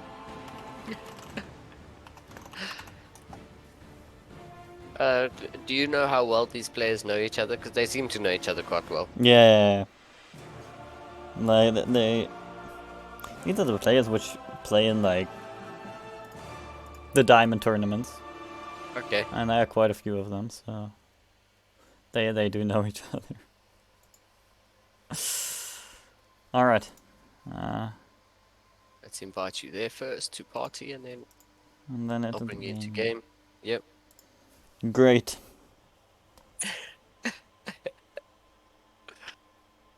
Did I do this correctly with Game Heart? I did. So good.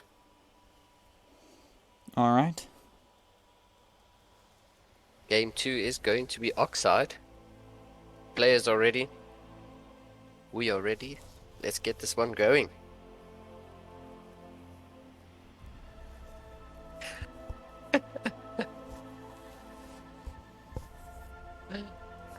Oh, it's good to see the banter in the game. In-game Yeah. chat. So what did they agree to now? So, no mass phoenixes. Someone's making DTs. And then Blade says, you make DTs, I make. And then the game And then the started game loading started, in. alright, So alright. I don't know if there's an agreement as to who's making what, but no mass phoenix, they vetoing that unit. Not sure that that's exactly how it works, but Yeah, oh, me too. well, let's find out. On Oxide, in the top right, the blue Protoss player is Berserker's Blade. And in the bottom left hand side, up 1-0 in this series, with the red Protoss probes playing for Team GDA, it is Matrix.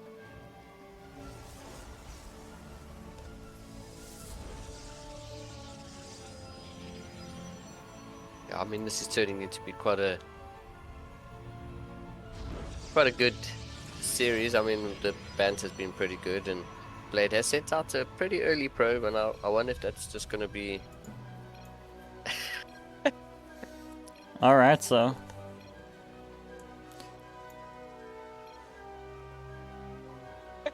They're trying to change up the agreement. Oh, okay. Alright, Phoenix is this game, the Disruptors Yeah. will be in the next one. Seems to be the agreement, yeah. And no DT.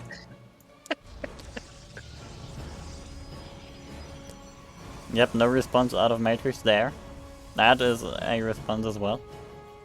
That I was about to say, that in itself is a response. So what we're gonna see is only Phoenixes from Matrix. Blade is probably gonna betray the agreement again and gonna go Disruptors. And perhaps Matrix is gonna add some DTs in there. Good. Oh, good measure. You know, I actually never noticed the shadow of the pylon above the Nexus. If you look at Matrix's, actually you can see it there on Blade as well. We can see the shadow of the spinning pylon above the Nexus, between the Nexus and the Vespene guys. I've never noticed that before. Wait. Oh yeah. That's, I know, that's like, it's so cool.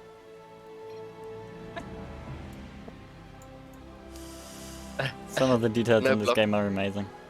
Yeah, I mean, no block on the Nexus, okay? Blade's like, no, we block. And then he's like, okay, no block. Then he's like, cancel that. Matrix gets the block, Blade doesn't block. The first betrayal exists. Bizarre, alright. Buzzard. I mean, his Nexus is about halfway behind, but... Both players getting Stargates, it seems like the Phoenix... No Phoenix agreement is, oh no. It was the Phoenix agreement, right? Yeah. Yeah.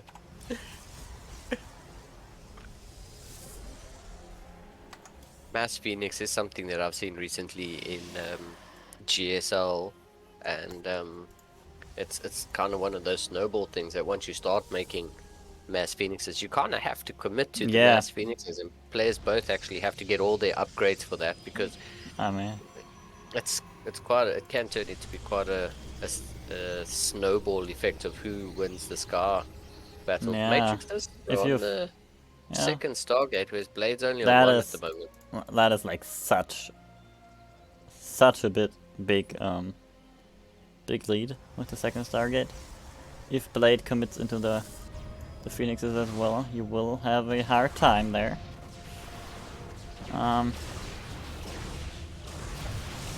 Because He's yeah, adept at that's Matrix. what Get you in said here, is get what you full learned from pro, Roddy, sorry. right? Yeah. Two Stargate Phoenix. once you start him, you can't stop. No way. Yeah. Blade finally gets a second Stargate. That's a bit behind. He's down 6 workers. I mean 7 workers now. Those 2 adepts did manage to pick up 4 workers. So Matrix seems to have just a little bit of an edge here.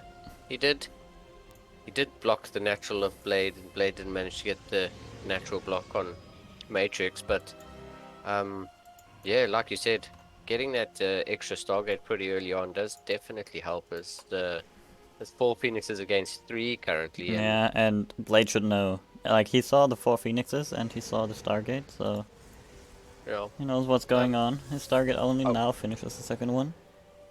I would like to see Blade catch up in the upgrades. His +1 air weapons is on the way here for Matrix, and I'm not sure what's so wow.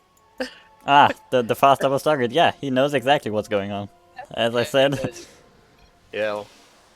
Fast double Stargate. I mean, Blade still hasn't. +1 air weapons is halfway done for Matrix, and Blade hasn't yet fired it up. I'm pretty sure you won't take him too long to get that up.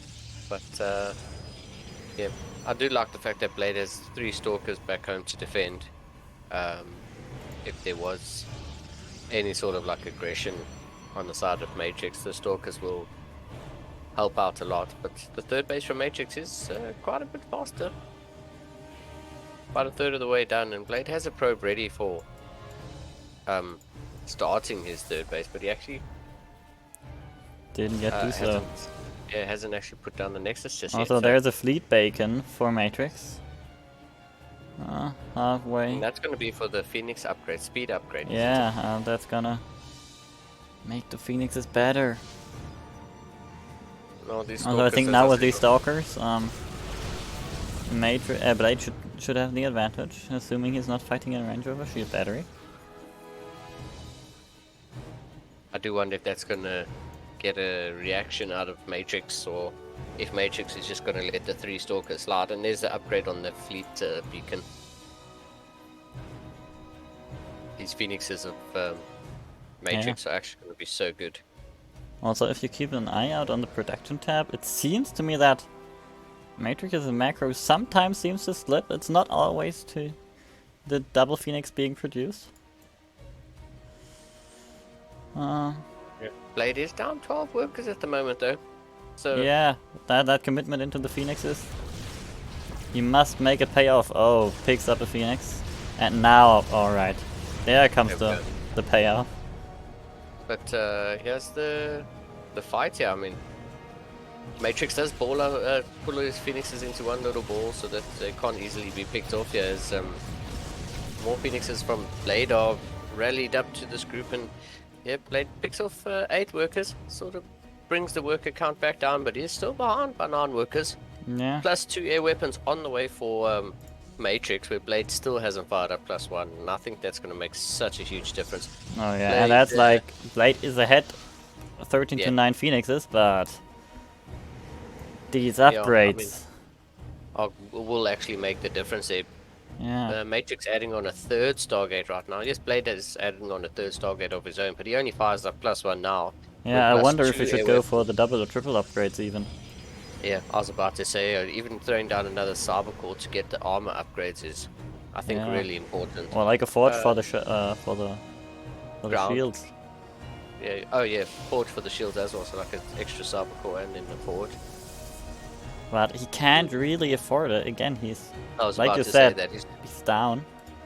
Yeah. There's a third Stargate for Matrix now, so he should catch up.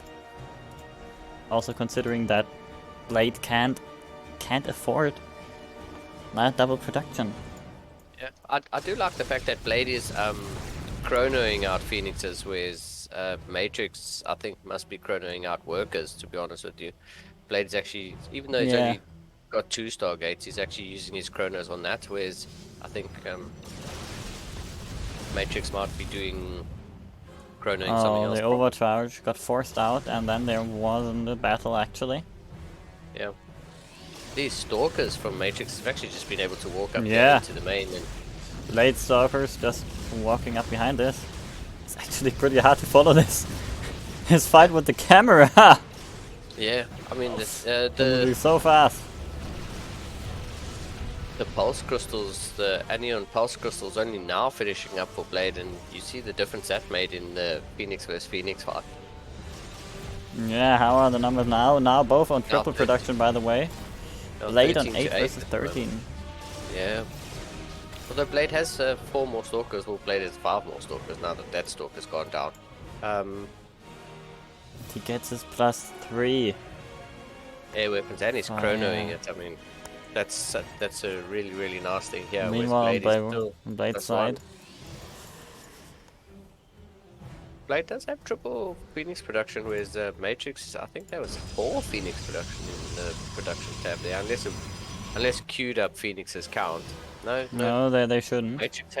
Matrix has 4 Phoenixes, 4 Stargates. The 4th one is actually at the behind his 3rd base, yeah, just below that Nexus. Ah, good So- to know. Well, this base is probably what matters the most at this stage, since Blade's only taking his 4th base now. Yeah, I do wonder if And Blade's Matrix actually was- recalling. Yeah, I thought he was going to recall. He ducked all of his Phoenixes into a tight little ball there, forced a recall so that the recall blanket actually covers all of his Phoenixes. But yeah, he's actually quite far behind in terms of upgrades at the moment. These Phoenixes are going to, or the Phoenixes of Matrix are actually going to make their way into the main base, and They're not sure what to do. let's- They could let's pick see up the- probes at this stage. Yeah, let's see what this engagement looks like. I'm Is pretty he sure just gonna that commit in Matrix- there? He's gonna lose everything. Yeah, I think Matrix has clicked on the Phoenixes of Blade, and he's realized that he's down. Blade is down an upgrade, and in terms of units, it's 19 Phoenixes against 5 Stalkers, and GG gets Yeah. called. 100%. I think the upgrades are just failing Blade a little bit there. Yeah, and then he was. Like, these missing upgrades got him into losing fights, which spiraled into having less units. Yeah. Which, yeah, ultimately spiraled into having less units and worse upgrades. I do wonder if the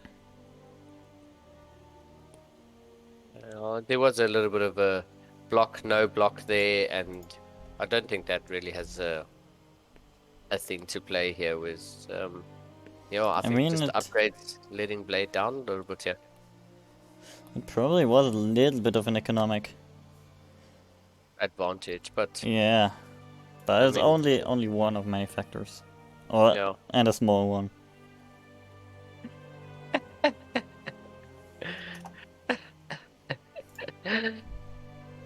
Matrix saying that Blade got Phoenixed.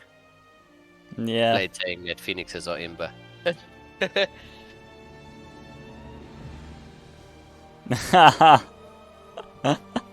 Then Matrix was like, again, upgrades. He's correct. Yeah. Again, as in map 1, Blade's upgrades were down. Man, wake up! Yeah. And Blade's response was like, okay, 2 minutes. We create the lobby. Matrix like, don't look for tactics on YouTube. I don't think a 2-minute video is enough to figure out the tactic on YouTube, but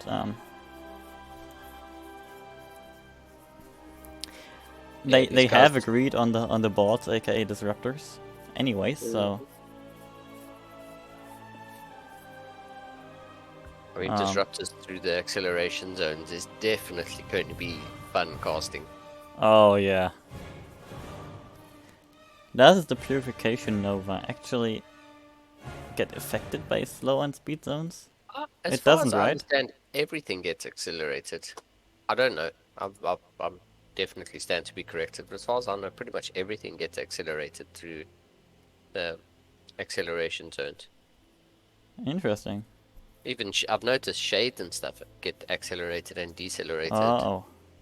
Yeah, then So there's probably purification overs as well.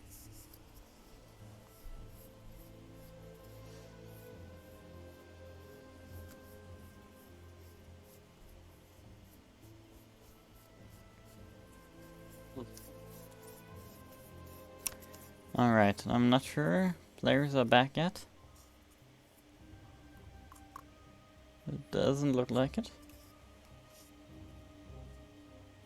Nope. That again, I'm sure you've heard it before. Leaves me time to tell you about our Matcherino. Where you can go. The command got fixed! Exclamation mark P will give you the correct link. And you can support the tournament for free. And alright. Yeah. There's like literally no cost to it. But yeah. It would make us very happy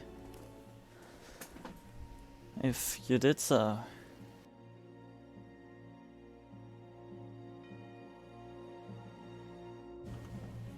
Alright. Players... No, not quite. It's still a few seconds, but yeah, there we go. We're good to go. All players ready, all casters ready, let's go guys.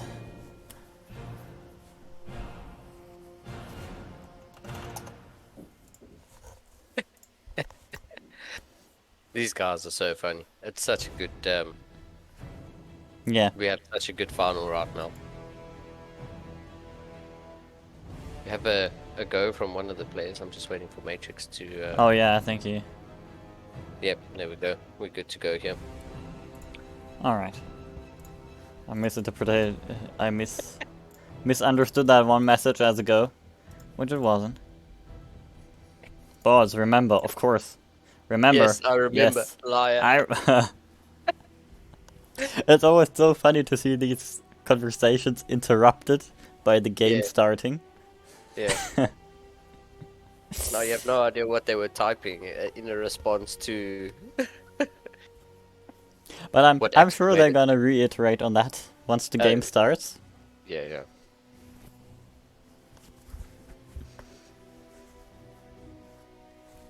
And yeah, Matrix on tournament point.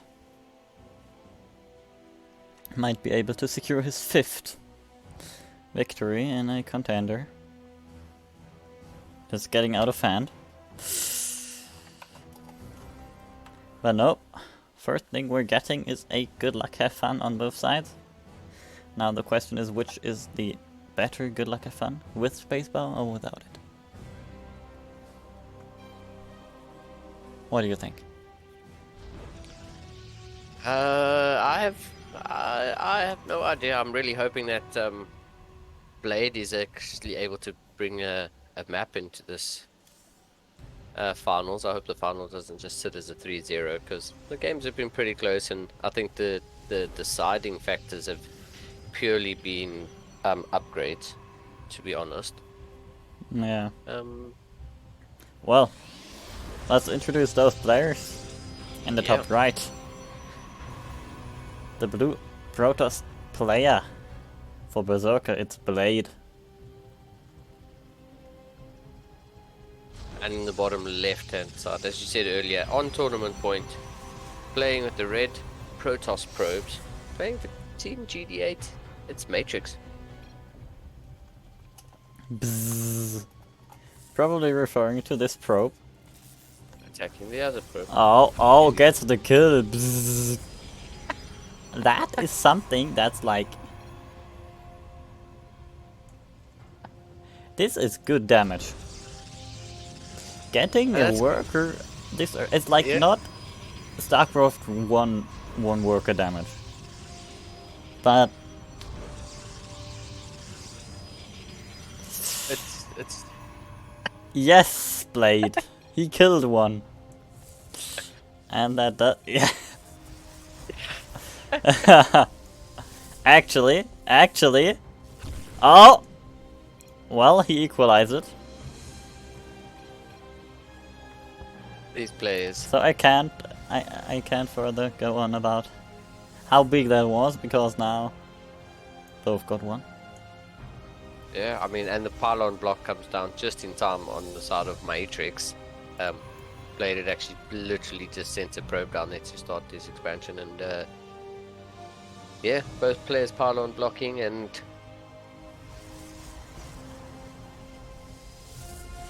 yeah, Are you just ready for the Disruptor Fest though? I hope so. To be honest with you, I do hope so. These two stalkers pop out and they kill that probe pretty much instantly, which is cool. Blade is gonna start to work through this pylon and cybernetics core block with. Yeah, and he's gonna be faster. Yeah, he's gonna get a slight advantage in this, and I like the fact that there's at least a probe there helping him. Might not be much, but I say 10% to something's better than 100% to nothing, and Yeah, and also that probe can immediately start the Nexus. start the Nexus, yeah. Yeah, he throws down the pylon, and by the time that cyber core gets killed, he should have enough for. Yeah, he will have enough for the Nexus. So And now it's for 4. the It's four four stalkers stalkers. on the side of Matrix.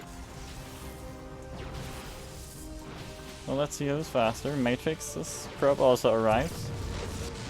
Both falling at the exact same time. Blade gets But his Nexus Matrix down. doesn't have the money. Yeah, and he has 2 probes waiting to build. Yeah, Blade taking a slight economic advantage here. He's up 3 workers, Yeah, which isn't Matrix much, but I mean the only stalkers now of will Matrix have are the in money. acceleration. Yeah, is he gonna throw it down? Yeah, he is. The Right stalkers of before that Matrix probe entered. I think if Blade watches the replay and sees what we see, he could have Could have preempted blocked that. that again. Yeah, there's 4 stalkers here and a shield battery, and Matrix knows is not a fight that he should be taking. Blade's actually targeting down the one damaged stalker. I like the fact that Matrix pulled the full health stalker back to almost tank the damage there, and Blade still target fired that one injured stalker. But yeah, Blade, the first one going for the robo support bay. Looks like the disruptor balls, the disruptors, the balls as the players call them, are going to be. The agreement is going to be adhered to on the side of Blade so far. Matrix has the robo facility, but no support base, so no disruptors just yet on the side of Matrix. Blade, on the other, Matrix on the other hand, is getting blink. So is Matrix going to pull a fast one on Blade? No, there's the robo support bay. But I do like the fact that he's gotten blink Yeah, for his stalkers. That's that will help against disruptors a lot.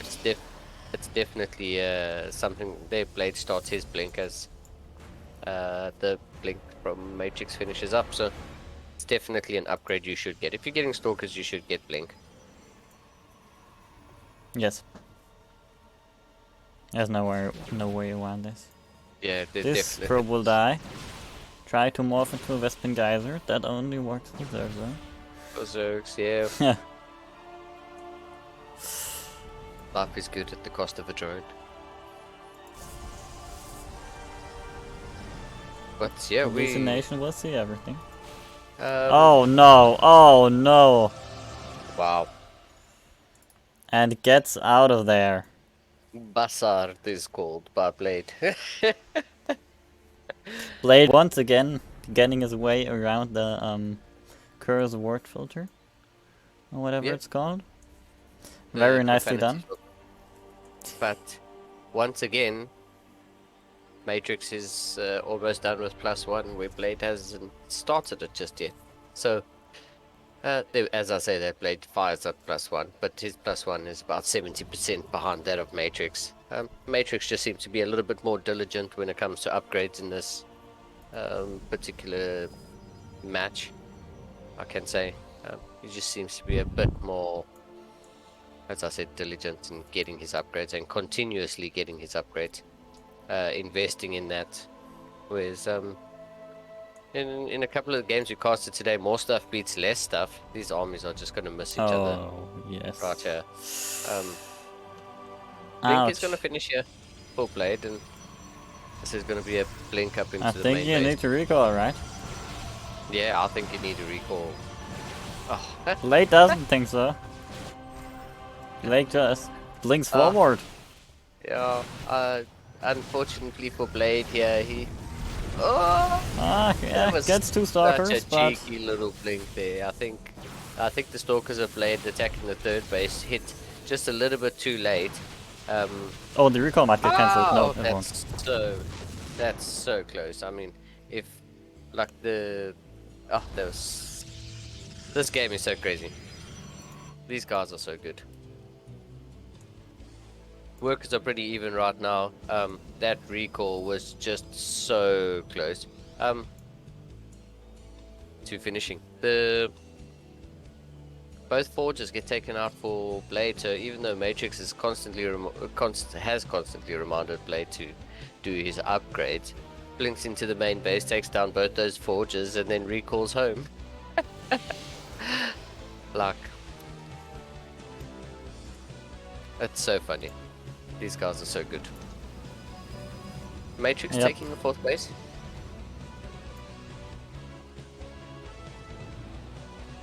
Even though he's down in supply, he's taking a 4th base. And he is up. +2 is about halfway done now. +2 ground weapons. About halfway done now. The ground armor's pretty close. I like the fact that Blade is double forged and he's doing 2 upgrades at once. Matrix obviously up plus the attack upgrade, but the armor upgrade's still pretty close. Stalkers no. and disruptors. Oh, my Yikes. goodness. Matrix is so unfortunate that he only got 1 stalker there when he really could have got so many others. Blade actually blinks forward and gets both of those disruptors, so Matrix is forced to walk home. Blade kinda doesn't want to attack move because the first stalkers are going to block the rest of the stalkers, so he's going to pick off a couple. But where did he I was blink? going to say, yeah, I was going to say he was going to pick up 3 reinforcing stalkers there, but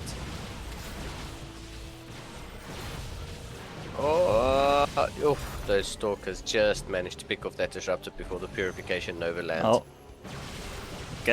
No, doesn't even get another stalker from the recall.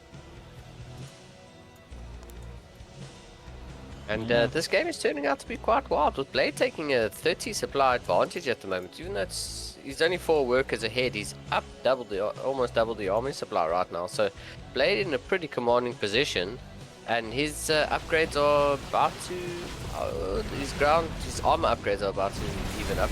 That's a good purification nova right there.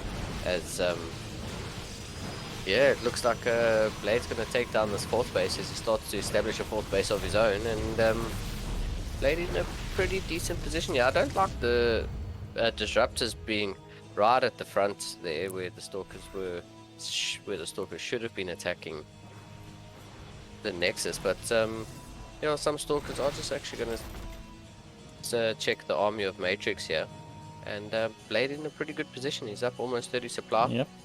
There's a 5 worker advantage, which isn't much, but Matrix is forced to take 4th base in the bottom right hand corner. Oh no! Oh my lord, that was such a good purification GG. over. Instantly. Insta GG. Instantly. And Blade gets a point on the board. I'm really happy for him. It's not a straight 3-0 in this, and LUL gets called in the chat. Yeah, I can't even see that. Still in the loading screen. Duckworth, please hurry up. Thank you.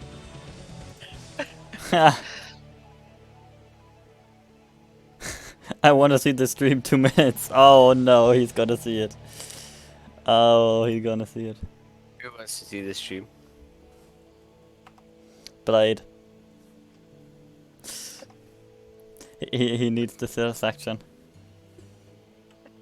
So it looks like we're gonna go for a 2-minute break. We're not, but Yeah, guys I are don't so- think we should. Honestly. Or shall we?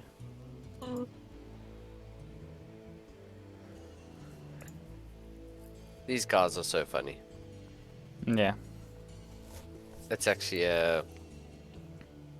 it's really nice to see players that have this much banter, and it was actually such a good purification over that. I don't think Matrix expected Blade still to be poised outside of his bases there, and Blade taking I don't know, it's sort of a bit of intuition. I don't know if he had high ground vision. I don't think he had high ground vision, but I think he just fired a purification over, went up the ramp. I'd have to go check his camera, but I think he just went up the ramp and just actually managed to get such a good shot and pretty much eviscerated half of Matrix's army there. That was such a good purification over, and Matrix just GG straight away. I think he changed to the camera location, saw that half his army was gone, and that was it. Yeah.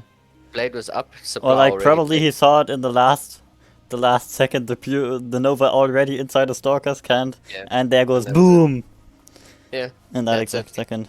Yeah, and I mean, Blade was already up quite a bit of army supply at that moment. He had already taken down the 4th base, and yeah, I mean, he had taken down that 4th base. Matrix was retaking his 4th base in the bottom right-hand side when Blade was mining happily on his 4th base, not being cancelled or taken out, and that's pretty well done there by Blade. Man, what a good final this is turning out to be in this contender number 6. Matrix being 2-0 up and Blade getting his first points on the board. Yeah. So once the players are back from the stream, it is already gone through. It's been more than 2 minutes. I have the stream open on my side. I have received a message saying that Nova, OMG. So I know that Nova has gone through on stream. We're just waiting for the players to come back and ready up. Alright. One player is back. Both players are Both back. players are Let's back. go. Let's go. Now cannon rush? Question mark. If you want. Alright, alright, alright. And this is so good. Getting I mean, exciting. that if you want message is so perfectly timed to the load screen that no other messages have gone through. So Presumably, there is the chance that we now have a double cannon rush. yeah, I mean, And that's exciting. it's pretty exciting, even though the strategies are sort of like pre-planned, like mass zealots, Phoenix, balls on this map. Now it seems to be cannon rush is what they're agreeing to, but I'm not sure if they have agreed. yeah, well, But- we'll see. But no DT. That is the first message that Alright, let's hit in. these guys. No DT bandits units. Okay. In the bottom right. Let's Trying to bring it back. For the reverse sweep, this is Blade. And he bans the adept. in the top left hand side. Up 2-1 in this series. Playing for Team GDA, it is Matrix. So we won't have any adepts or DTs.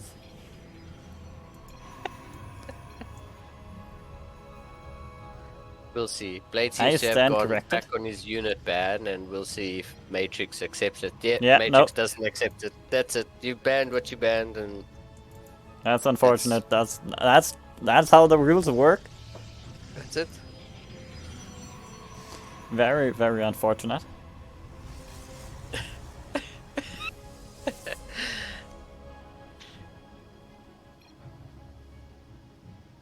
Oh! Contract's getting broken. Oh, there we go.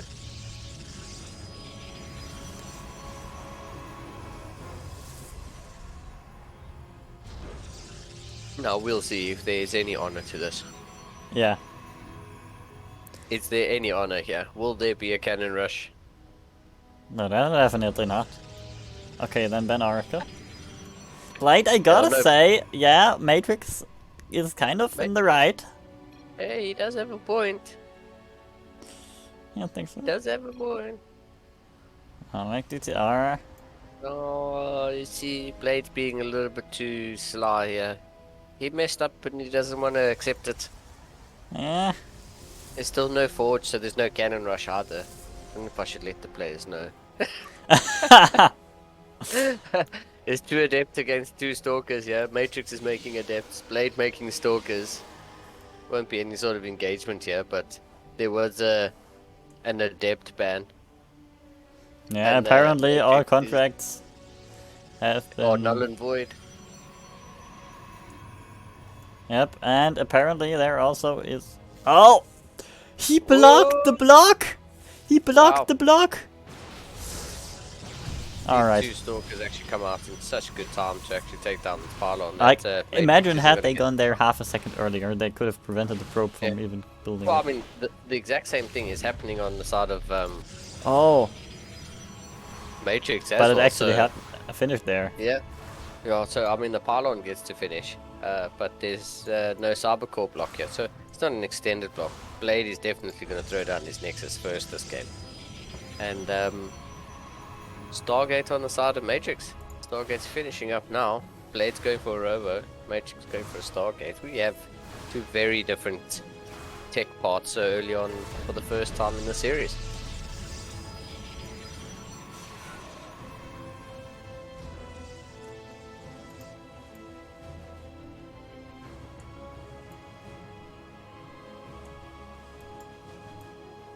Yeah, I mean, this contender's turning out to be quite an interesting one. Well, You Blade cancel- comes in, Yeah. yeah, alright. Blade comes in and actually sees the cancel of that Nexus, which I'm not too sure what that signifies right now, but Yeah. yeah, even Neither Blade is himself? Blade. yeah, even Blade stuck. Also, here comes the Oracle, by the way. Uh, Oh no! Oof, that feels so bad. The Nexus of Blade is literally finishing up right now, and Matrix has had to remake his Nexus because of a misclick, which feels super bad.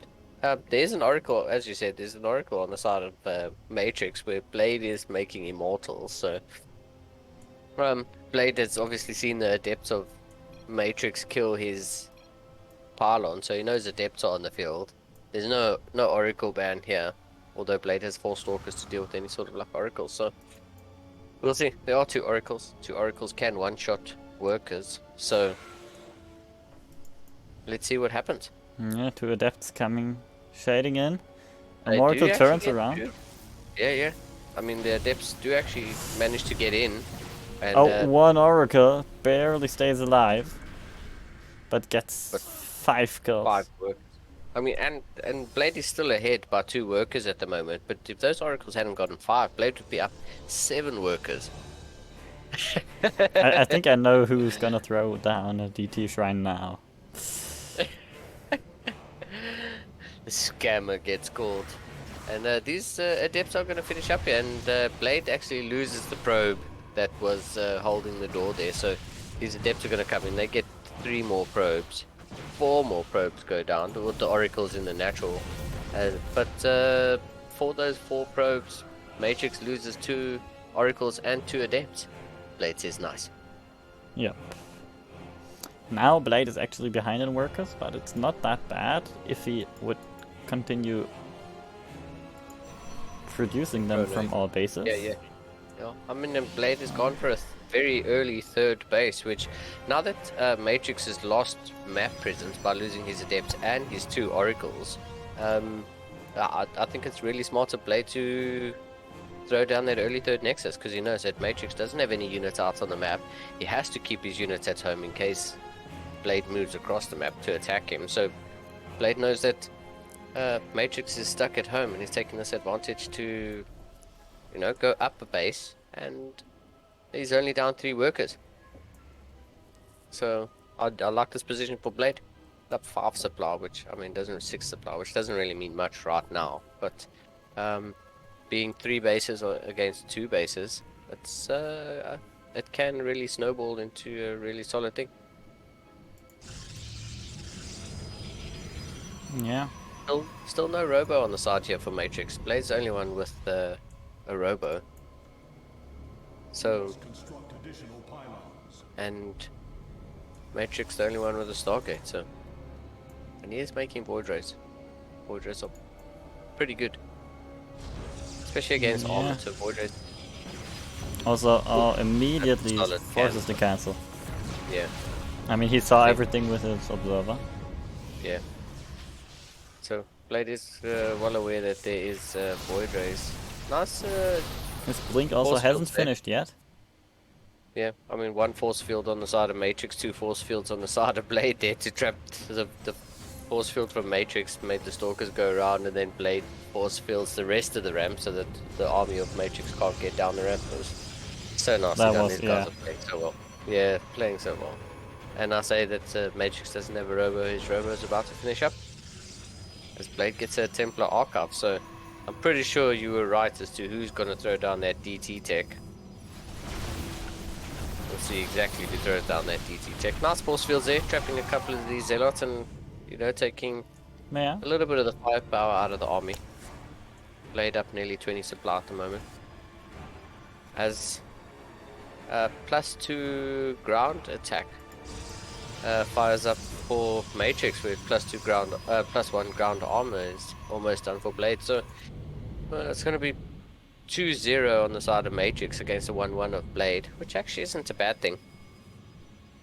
But we'll see how diligent Blade is with firing up +2 either of those upgrades as soon as this one finishes up.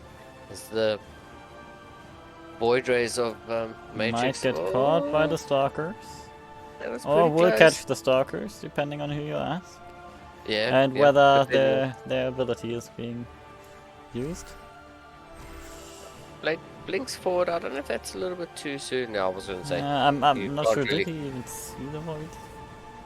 Yeah, Blade actually pretty diligent with his upgrades, as I said. +1 ground armor finishes and he fires up +2 ground weapons. Matrix has the second forge, and so he's getting +1 ground armor as well as +1 ground, +1 air weapon. So Blade, I think, learning his lesson from the first two games that he kind of needs to keep up with his upgrades, as he's now going for +2 ground armor and a 4th base. Well, Matrix puts his 4th down now, but Blade is halfway done already. So yeah, these guys sort of staying at home, neither wanting to die to anything too. Yeah, and Zealot's just walking in, Yeah. noticing Yeah. the fort. No. Gets caught. He tried. Yeah. Also notice these spotting pylons from Blade, marking his map dominance and vision. Yeah, and warping capabilities as well. So, Yeah. if he does want to do a little zealot run by or something, he is able to warp in units anywhere on the map, which I really like. The only thing that I'm not too happy about is the fact that Blade still doesn't have a Stargate. So, Matrix is adding on another 2 void rays here, and it's actually, the void ray count is up to 7. There's going to be 9, 10. There's 3 now in production.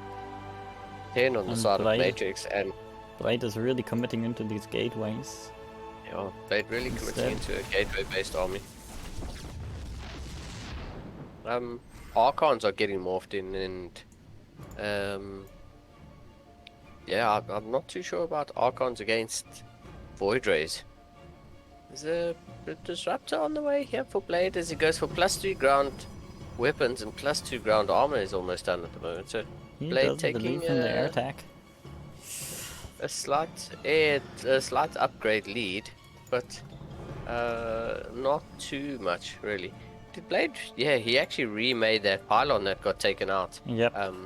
In the top side of the map, he actually remade that. So, Now we saw the army movement here.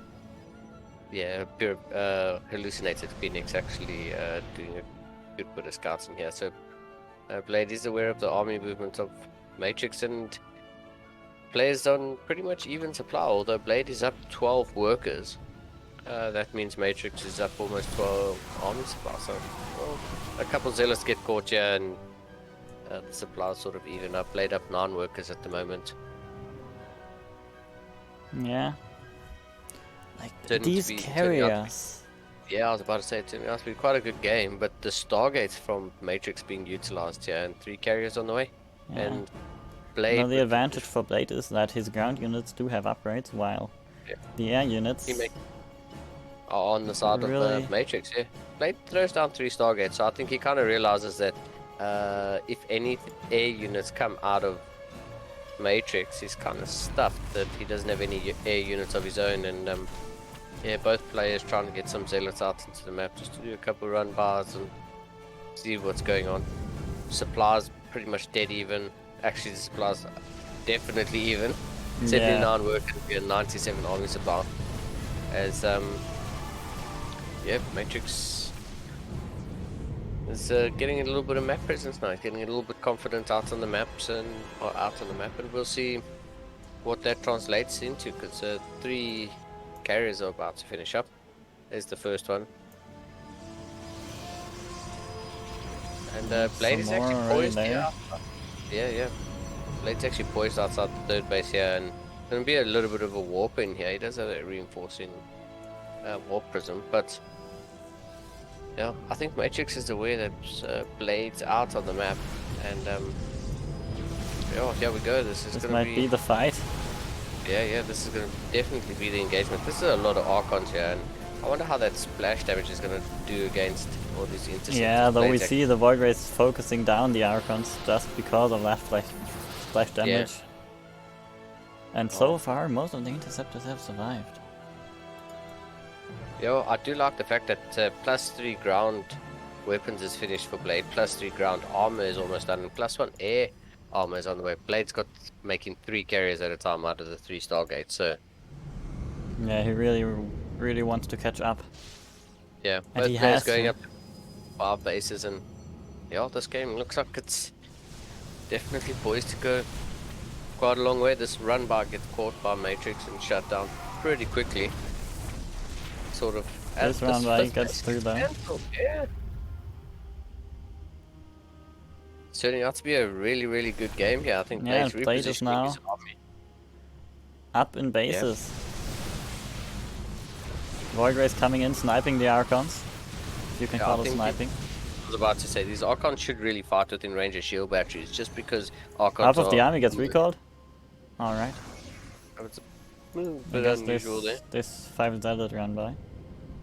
That might have been an overreaction or a misclick. Yeah, but I think neither player wants to overextend at the moment, and they don't want to lose to anything Yep. silly. So a Zealot run bar we know can be quite a serious thing. Especially But, if the Zealots are upgraded the way they are.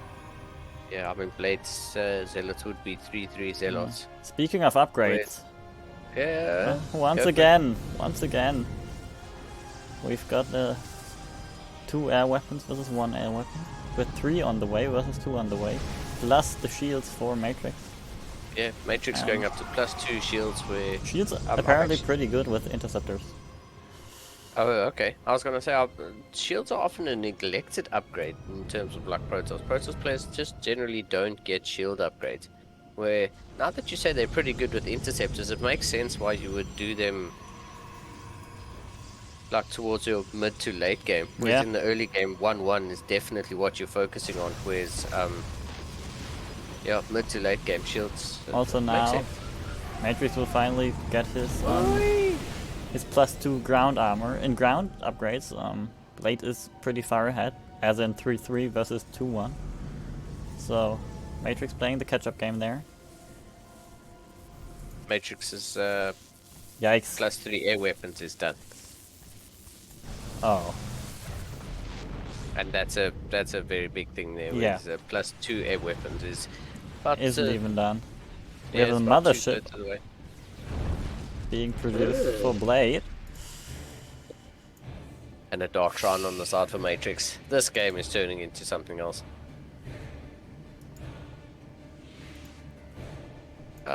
Matrix I is do not... wonder if Matrix is throwing away a couple probes just to free up some space for army. Yeah, and also these stalkers. Trying to trade them out. Get a few probes in return, but these Void Rats say no to this. They're actually targeting down this. Well, they were targeting down the Nexus. The shield battery is making sure the Nexus still stands. But Blade, by the way, is on 5 carrier production right now. wow, he's really And committing both to of this them AOE. are hitting maxed out. Yeah, starting to build up banks. Matrix actually with the massive bank at the moment, even though he's been down like a mining base most of this game. He's actually up to a massive bank, and he's chrono boosting DT Blink. Yep. Also his No +3 DTs. shields. He's also now finally going into air armor. Wow.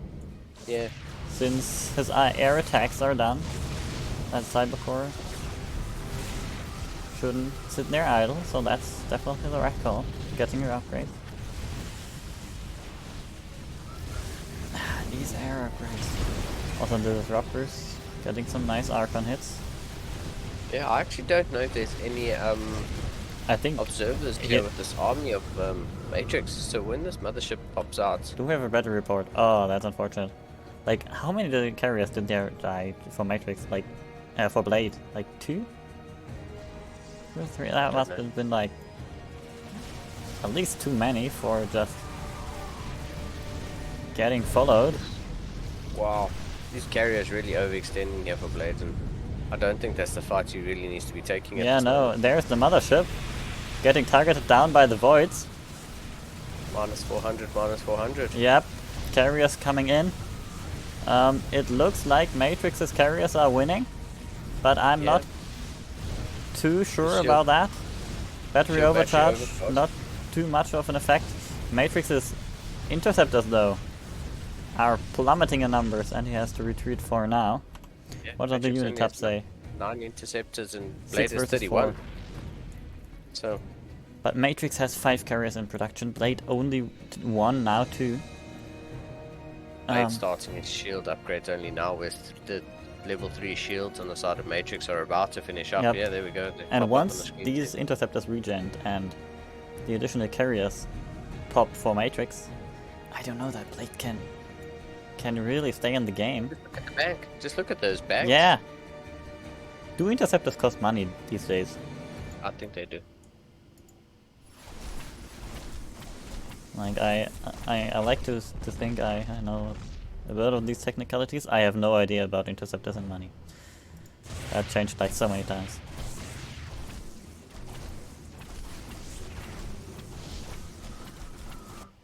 I mean, a nice zealot run by here on the side of Blade. He's gonna force the army to be recalled back. Yeah, I mean, a couple of carriers come back to deal with some zealots, and I mean, at this point, Matrix it's could fine. afford to lose a base. Yeah, I'm But- kind of wondering why Matrix is only building 1 carrier. I mean, he has the money, he has the supply to build more. Well, there we go, 3 carriers in production now. But yeah, Matrix just ahead on upgrades at the moment, and Yeah, he really should Blade capitalize really on that. investing I was gonna say, Blade really investing in the ground upgrades, where Matrix sort of stopped at 2-2 and was really going into the shields earlier. Yep, and that it starts to pay off. How many units do we have? 12 versus 7 carriers in favor of Blade. But the interceptor upgrade, the shield upgrade for interceptors is 3 and 0 in favor of Matrix. So I Yeah. think Matrix is in such a good position. I think there's a run bar happening in the top right hand corner. Oh is yeah, it- yeah. Blade's about to Alright. go down another base. He really can't afford to be losing any mining at the moment, and he's so low on Um, minerals, which also then means that he can't necessarily afford that many fights replacing interceptors. Yeah, Because I it's mean- not like it costs a lot of money, but in low money situations it's more than you think. Like if Yeah, it costs that's like exactly 15, what does it cost? What do you mean? What? One interceptor. I don't know what the one intercepts cost, but they definitely cost minerals.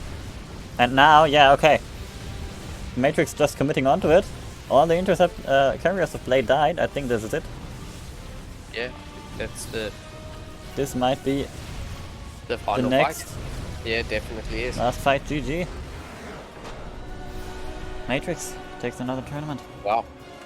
Yeah. Wow. What a... Wow, what a crazy game. What a crazy series that turned out to be. I'm really glad that Blade got a point on the board there. But, Yeah, that was really fun to watch. yeah, that was... So, what a crazy game. so then, that leaves us to say thank you for watching. Congratulations to Matrix for another CSO Contender victory. His 5th one, I think. Yeah. Yeah, well, thanks for tuning in, everybody. Make sure to tune in next week when we'll have Tavo and you cast the next CSO Cup, I think. Yeah, I think so. At least that's the current plan. Also, we might have Clan Wars in between. Make sure you follow the channel so you get notified. If you haven't already, you can still go to the match arena under !P and click on claim code. You're contributing to the prize pool. With that, anything else? No, thanks for tuning in. Been a really fun contender number 6, and yeah, great fun. Look forward to having you guys join us for the next game. See ya!